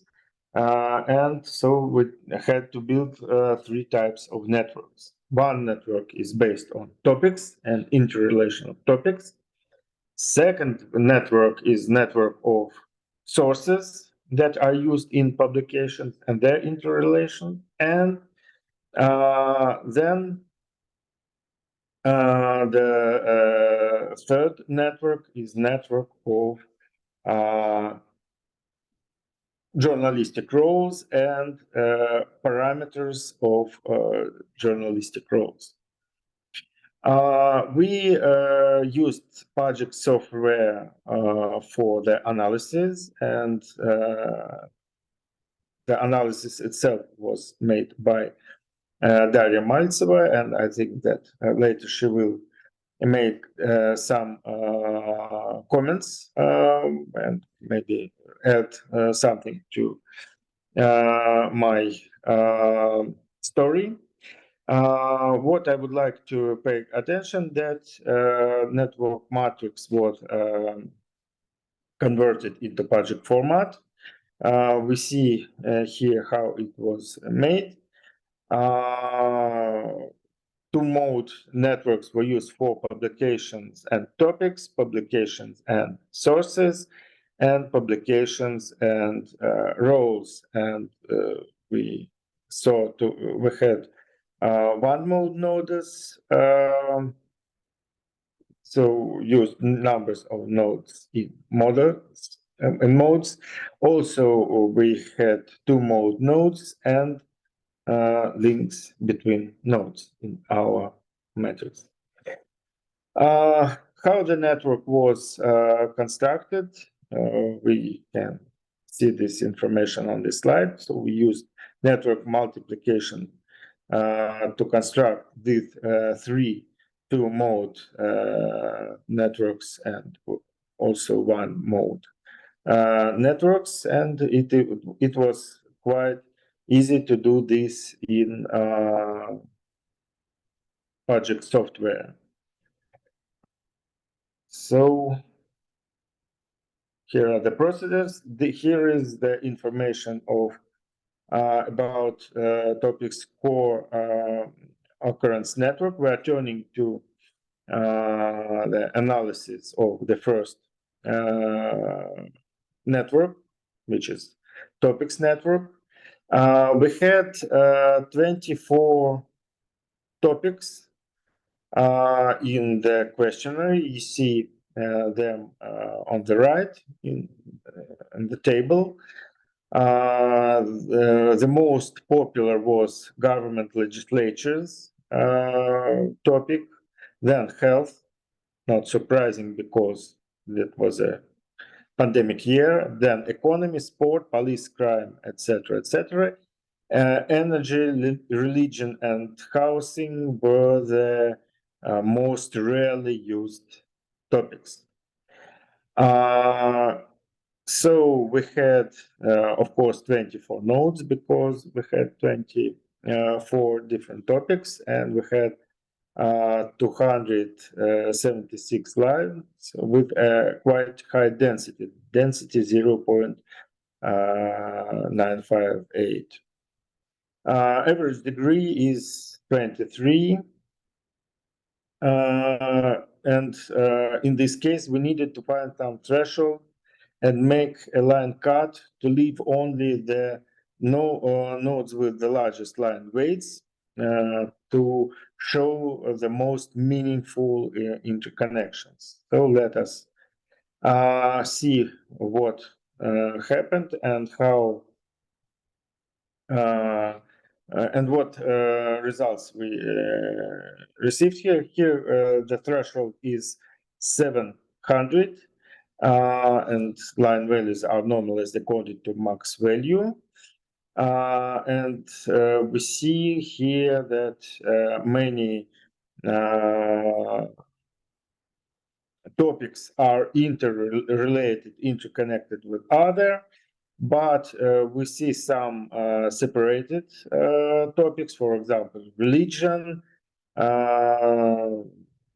maybe accidents, housing, environment are also have not so many interrelations, and with the triangle of government legislatures topic, health topic, and economy topic.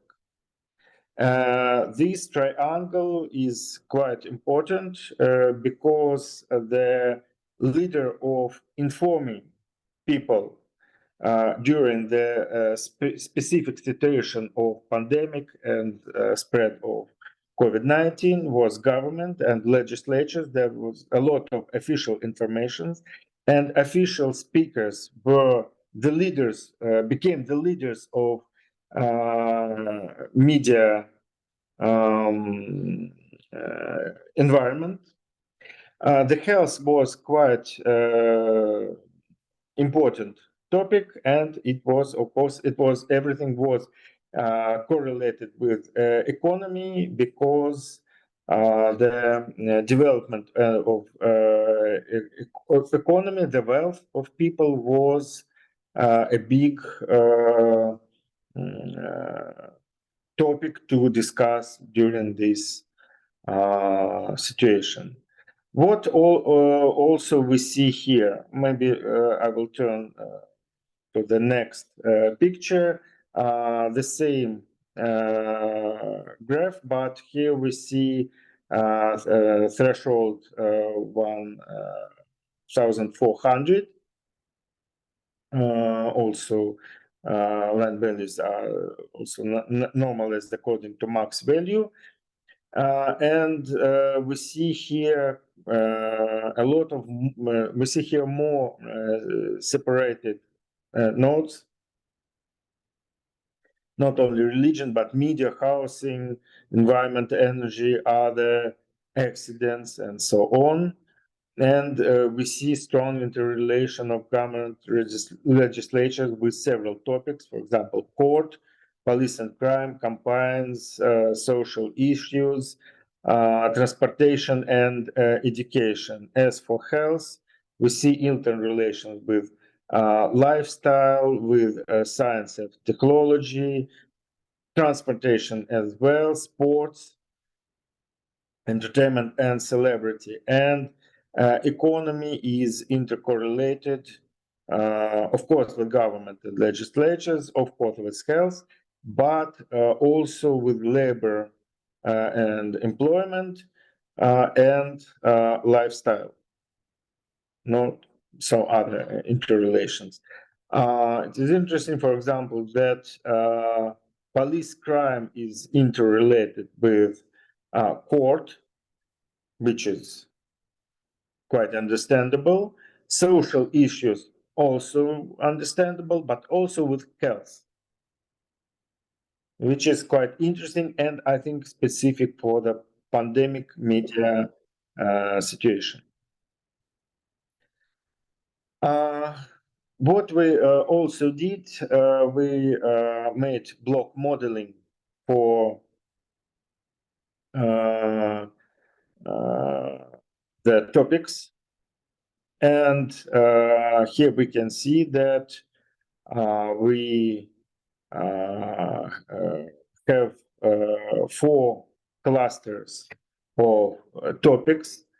The first cluster is a triangle, which I already mentioned, which is government, legislatures, health, and economy.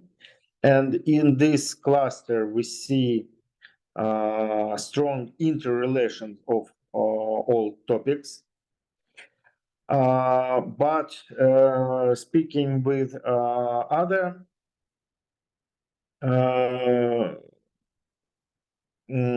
groups of topics with other clusters, we can see 2 pictures. On the first picture, which is in the center, we see matrix with non-normalized values of lines. And on the right picture, we see matrix with normalized recorded values of lines.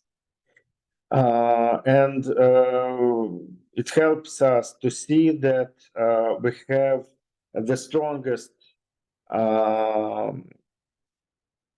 interrelations of this first cluster, which is government, health, economy, with all the other clusters, with positions from the other clusters. But for the other clusters, the situation is different. For example, we have cluster which I should call political one, which contains political campaigns, court, police, social issues, and we see here quite strong correlation in between of this cluster. We have also strong correlation in between, but more weak one with within the third cluster, which is media, culture, sports, lifestyle, and entertainment. And it's interesting to say that all of these positions from this cluster are strongly intercorrelated with entertainment. Entertainment and media, entertainment and culture, entertainment and sport, entertainment and lifestyle. And the fourth cluster contains all the other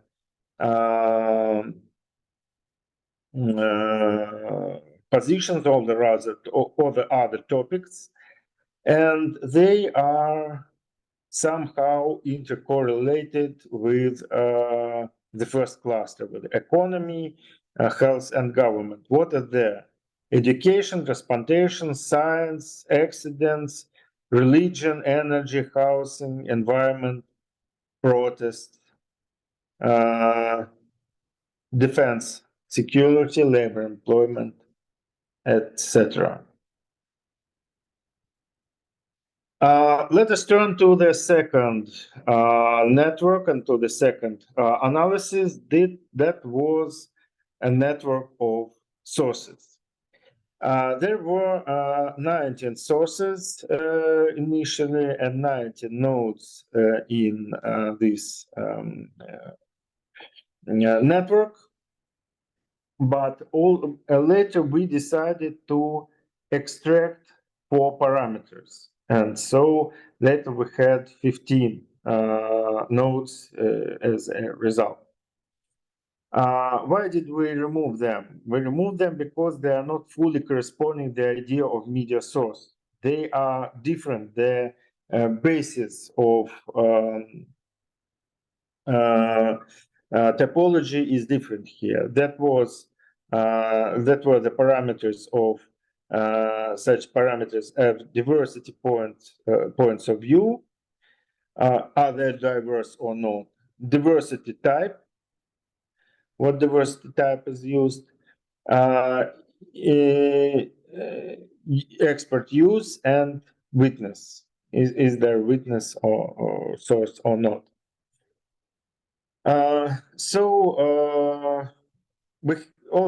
We see here that this network is connected rather tightly.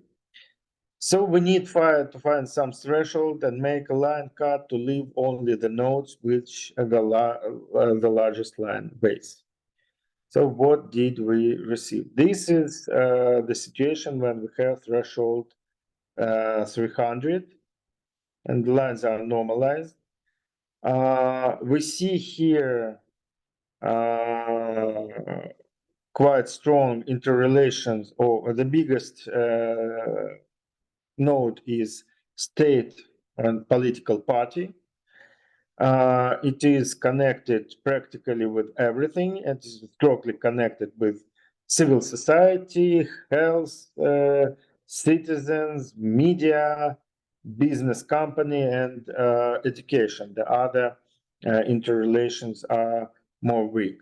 Media are interconnected with everything. Citizens are interconnected with everything. So health is interconnected with everything, and civil society as well.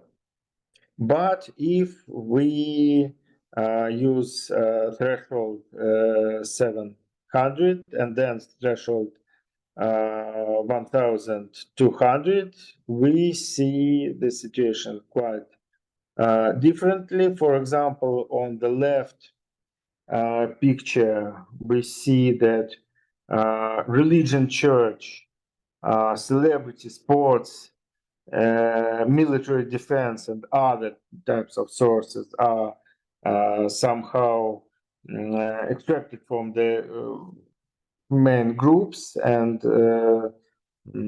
it is even better seen on the right picture. And also we see here, for example, that celebrities are, for example, interconnected with citizens and media.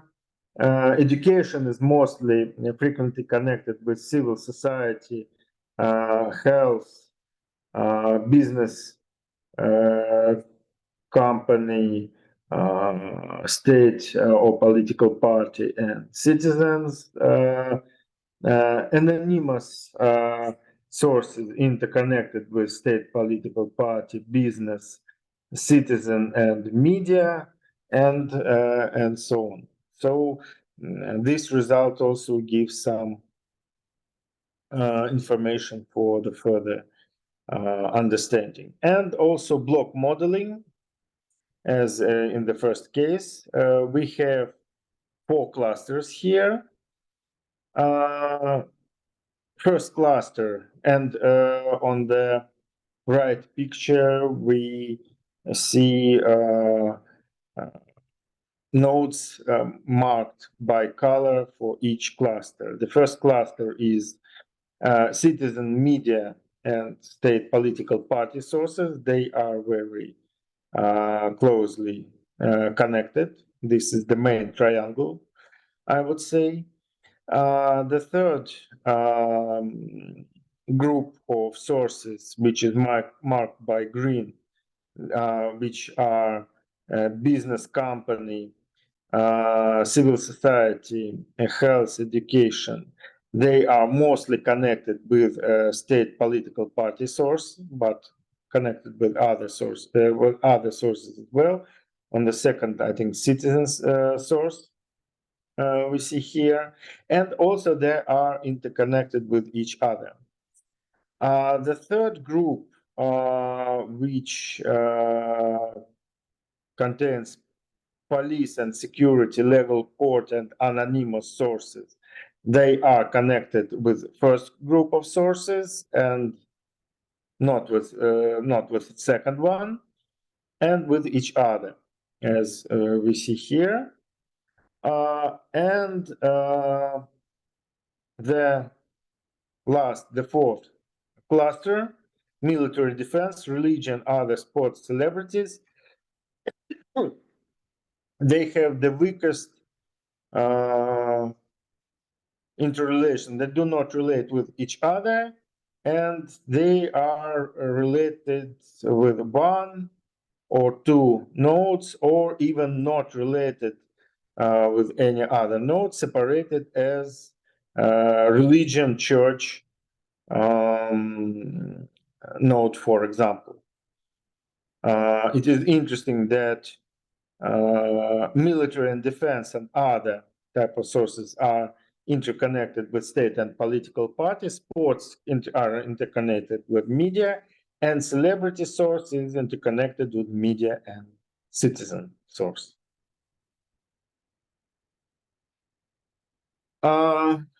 Okay, now we have the third, the most interesting, on my opinion, and probably the most complex network of role indicators.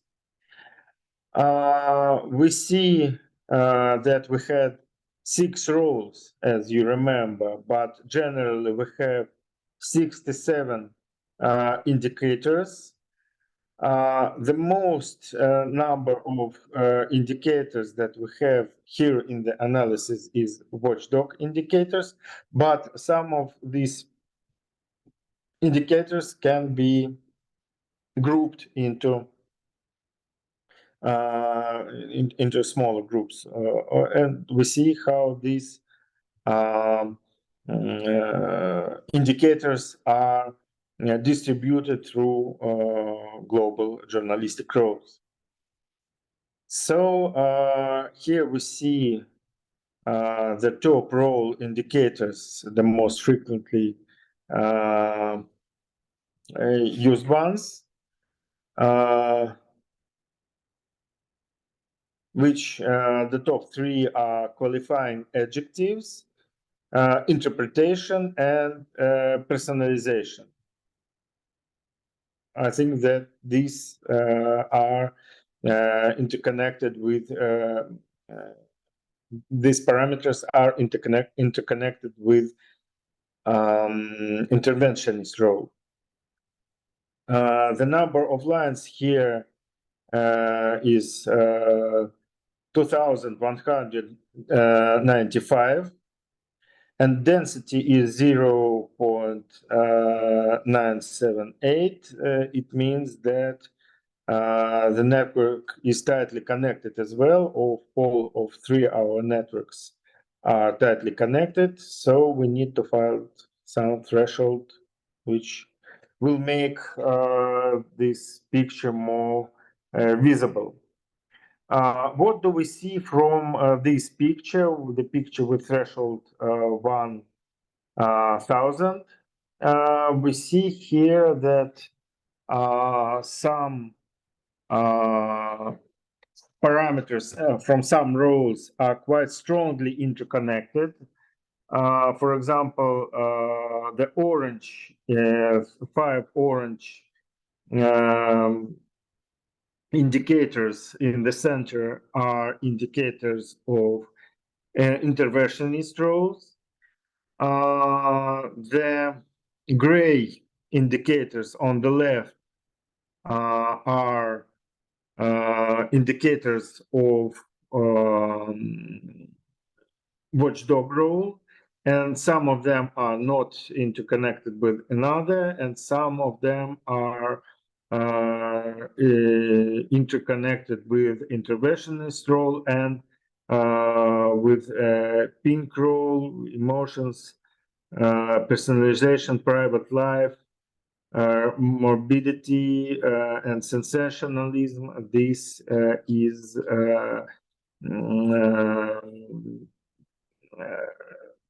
infotainer role. And also the other roles are also somehow interrelated with each other. We do not see the focusing of links in the groups of roles. They are more free in this interrelation. Here the threshold is 1,500. And we see that interpretation and qualifying adjectives and journalist point of view becomes in the center of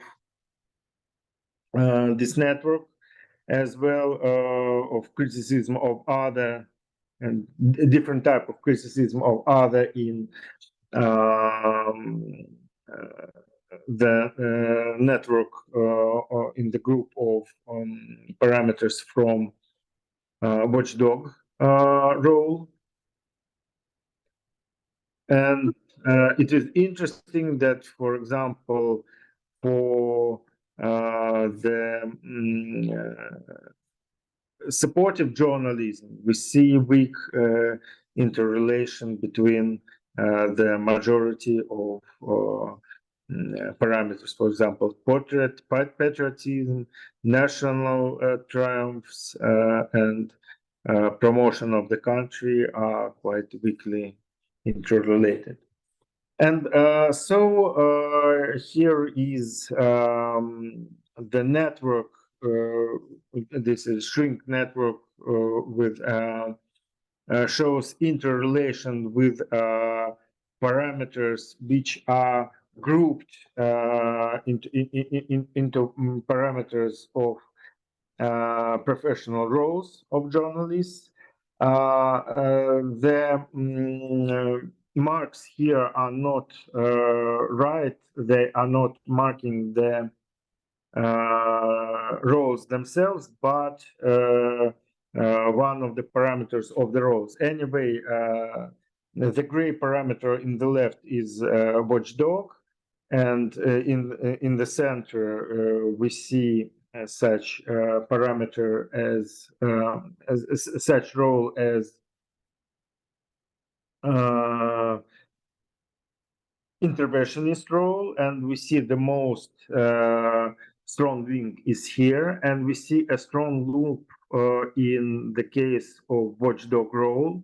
So these are these parameters are more strongly intercorrelated inside of this group of parameters. We see also quite interesting link, strong link between watchdog journalism and citizen journalism, between infotainer journalism and interventionist journalism, and the other links are more weak, as we can notice from this picture. So the last graph here is the result of block modeling, but the last graph, but not, I think, the last slide. We see here how the different groups of indicators are interrelated. On this slide, we see groups of parameters which are sorted by the cluster, not the result of cluster analysis, by the clusters of journalistic roles themselves. So we see, for example, that interventionist parameters, which are orange, are interrelated quite strongly. There is interrelation also inside of the majority of parameters from the watchdog journalism, and they are interrelated also with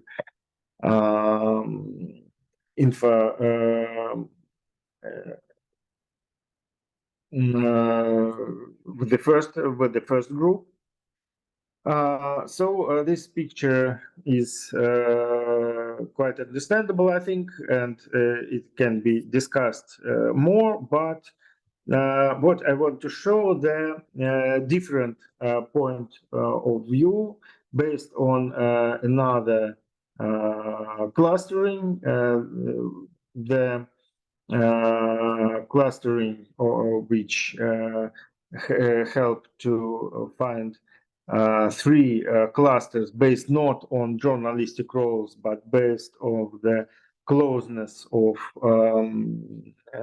different dimensions and different parameters in the database. So we see here that these parameters are quite strongly mixed with each other. And in the first cluster, we see, for example, parameters of watchdog journalism, parameters of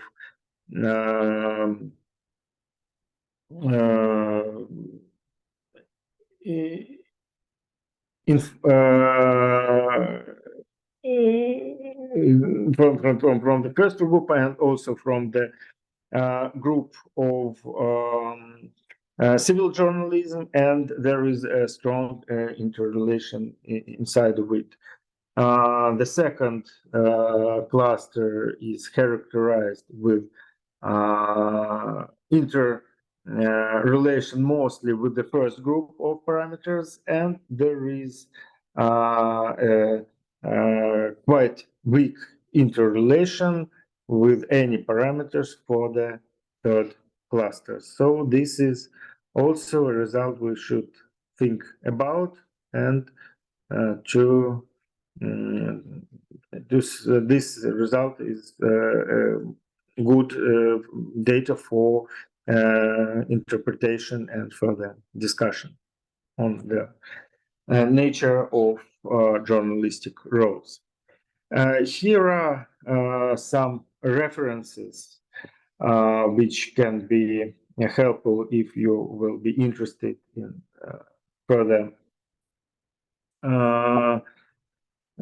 readings on the results of this survey. There were 2 books published on the basis of the research, mainly on the first wave, because the publications on the second wave are just starting, and some are in progress, and even not sent to the journals.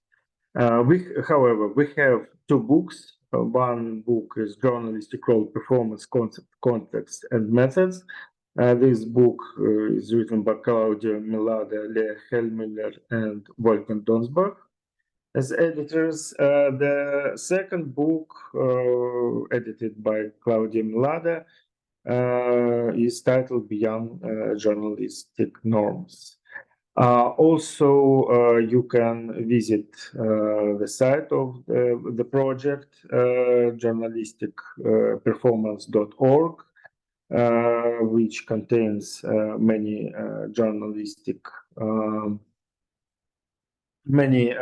scientific articles published in various journals.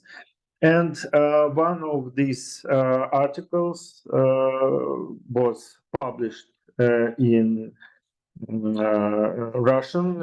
I would say it was translated into Russian.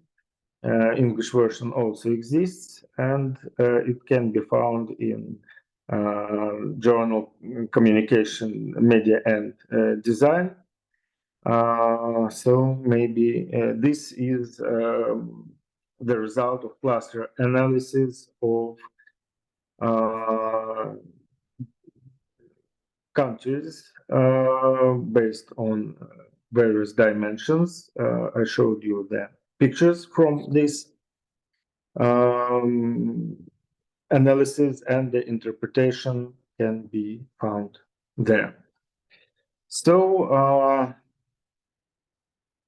thank you, colleagues, for your attention. That was the last slide I wanted to show you today. And let us turn to maybe questions, or probably Daria would like to add something.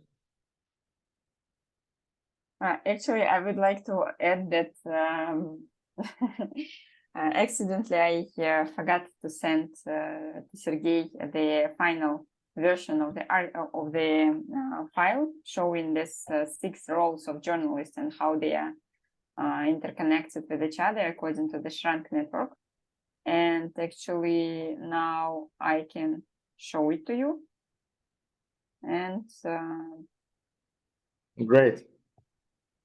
Wait, sorry, it's not that one. Yeah, so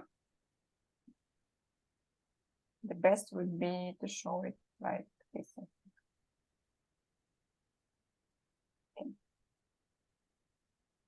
Okay. Can you see it right now?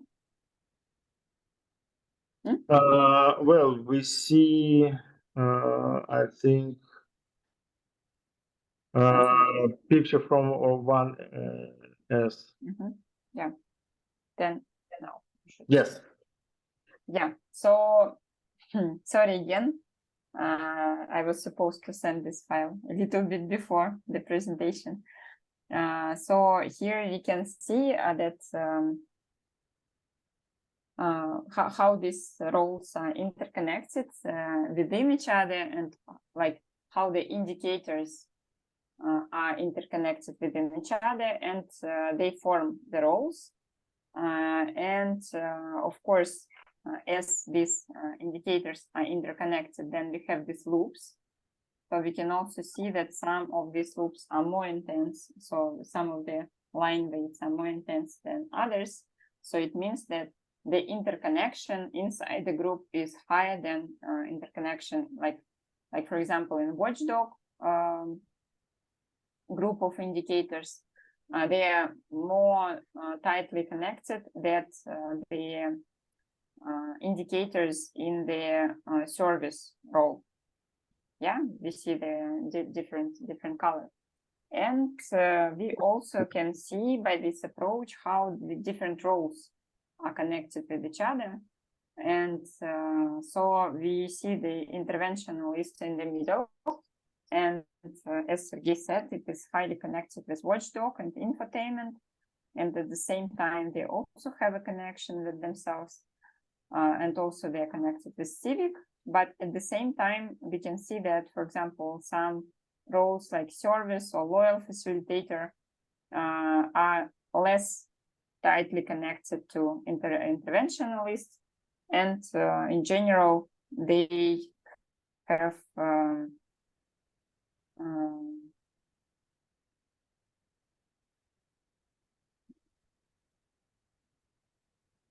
so they are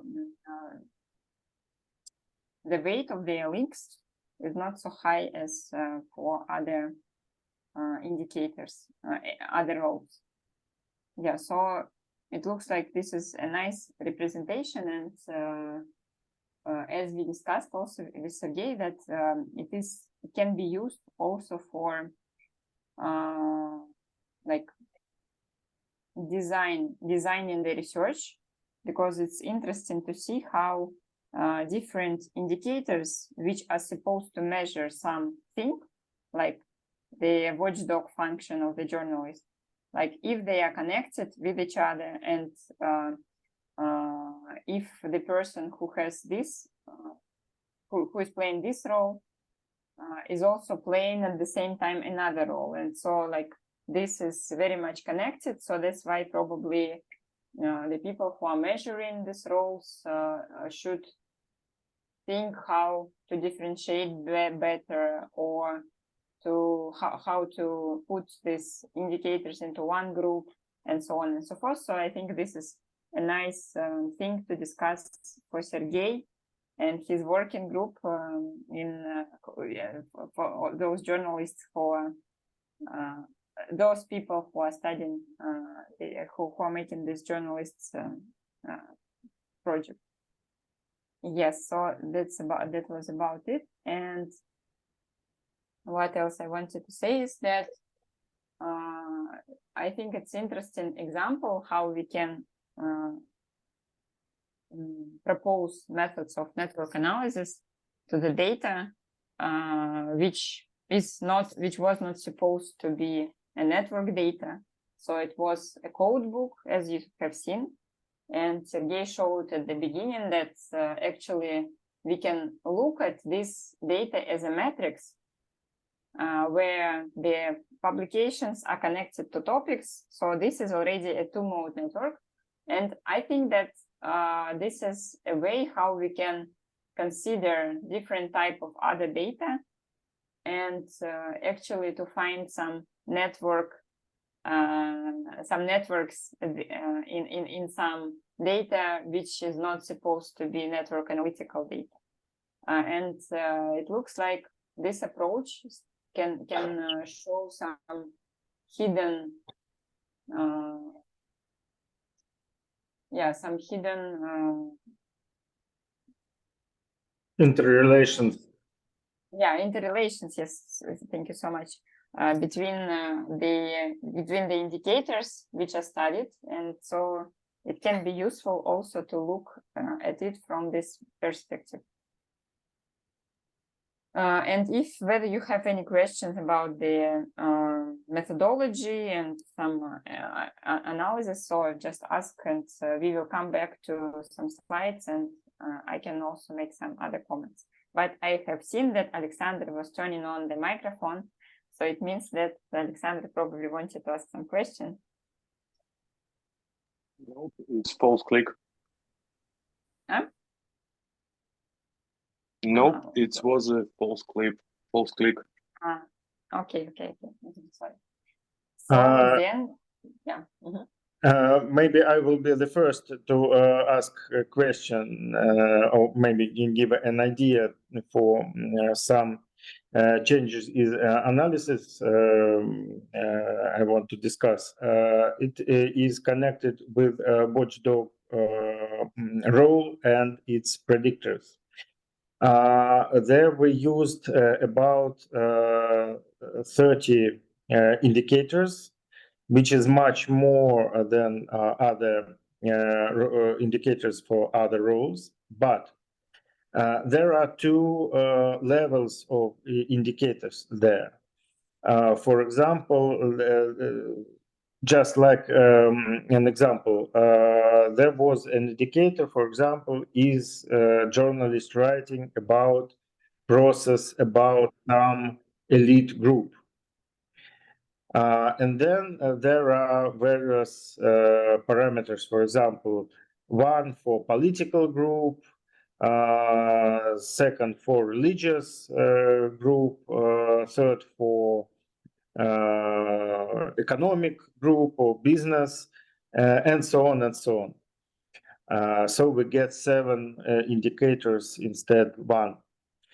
Maybe we can suppress these parameters and used only first level parameters here. And in this case, I think the picture will be more clear for these indicators. What do you think?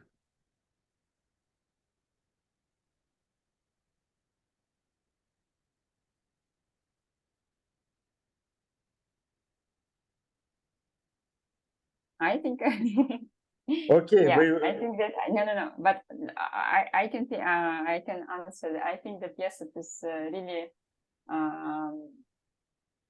It can be nice to look at the like some indicators which are.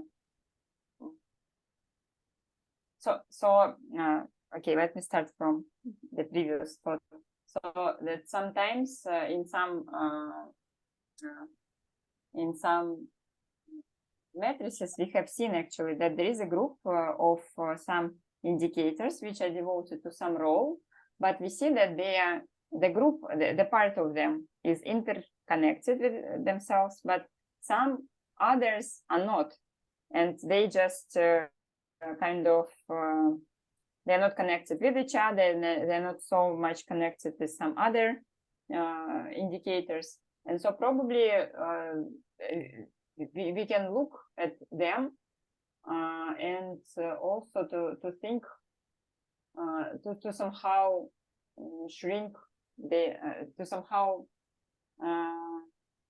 reduce the amount of some indicators in some groups, probably. But we should also take into account how often they are mentioned, because it can happen that they are mentioned a lot, but they're just not connected with something else. So then we just should not remove them as well. So I think that there should be 2 characteristics. One is how often the indicator is used, and then also how related it is to inside its group, and if it is very much related to some other group indicators, probably it should be also moved there. So this is just a question to think about, I think. I think we just should look how it will look like. But it's interesting that some of the roles are kind of goes together. So if you are a watchdog, then you are also an entertainer. So Yes. like And you can be just interventionist. one. Yeah, interventionist. Yes. So you can be just one. So it's interesting that journalists have somehow merge different roles together. I would like to express one hypothesis concerning that. When we are talking about journalistic roles, we are talking about some ideal models of journalistic behavior. But in our everyday life and everyday journalistic practice, they can turn from roles to just specifics of expression. So person can use these tools, journalistic tools, which are not turning to the roles on the level of everyday practice. And in this case, these roles can really be somehow deconstructed and moved one from each other, and so on and so on. I'm not. I do not know how this hypothesis will be perceived by the international group of colleagues which are working on this project from other countries. But I think it will be interesting to discuss it with them. Yeah, I really like the result that you showed at the end, that there is a block model, not actually even block model, but just there is representation of this 6 to 7 indicators as a matrix, and there, as they are marked according to their role. So then you see how all these different indicators are connected to each other. And I think that it's really useful for any kind of design in any research, so to see how it goes together. And then, yeah, I think it's also nice, the last picture when we have these 3 clusters, but we see that according to the structural analysis, different indicators goes into one cluster. Yeah, so like they're the most important ones. And of course,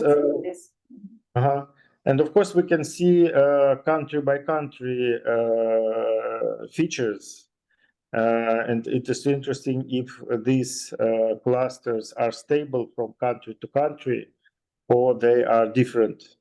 This is also an interesting question to answer. Yeah, also the idea was that if we would analyze the first wave of this project, so then there would be different relations between topics, because as Sergey was saying, that explaining that this combination of relations between topics is due to the fact that the data was collected during these pandemic years, and that's why state is very much connected to the topic of health. And it would be interesting to see the previous wave and also the next wave, which we are about to collect, I guess, and to see how this thing is changing, and whether the topics would be changing, but would the roles and indicators of roles be changing? So this is a question, how stable it would be. Yes, I We suppose really need that, to make the second wave. I suppose that the third wave of this research will also be conducted in 2025, 2026, but the international group is only starting to discuss it and its methodology, whether it will be the same one or there will be some changes. Of course, it's not interesting to do just the same, and everybody understands this. And there is quite much field work that was done by each country group to collect this information. So we are in the process of discussing it, and I think that we will continue to work on this research, but with maybe some changes and some novelties. Mm-hmm. Okay. Okay, so dear colleagues, I think that this we have spent quite some time with the presentation on this project. So, Sergey, thank you so much for your very insightful and thoughtful and very nicely grounded in theoretical way presentation. So I think that it's really nice. It's always a pleasure to listen to the research when you are covering all the stages, like from the very beginning, from the research problem, and then to empirical questions and the empirical research, and then different kinds of analysis that you can use. I would like to thank you, first of all, Dasha, for your analysis, and of course, all the participants of today's seminar, because it was quite a long story. And thank you for your attention and for your participation. Yeah, but for those who have not, who was not able to come today, we will upload this video to our YouTube channel, and they will be able to come and to listen to us. And we will also make the mail. We will send the mails to all the people who were registering to our seminar. So we will transfer this information further. And also, Sergey will have a presentation, not a presentation, but poster soon at the conference of European Community of Network. How it is? Okay, EOSN. So this is the network conference for Europe. And so Sergey will have a poster there. And so we will also get some feedback. And then we will be back. And I think we will finalize also these results with some product, like article, something like this. Okay, so dear colleagues, thank you so much. Now I will turn the recording off, and we will tell you goodbye and have a good evening. Goodbye.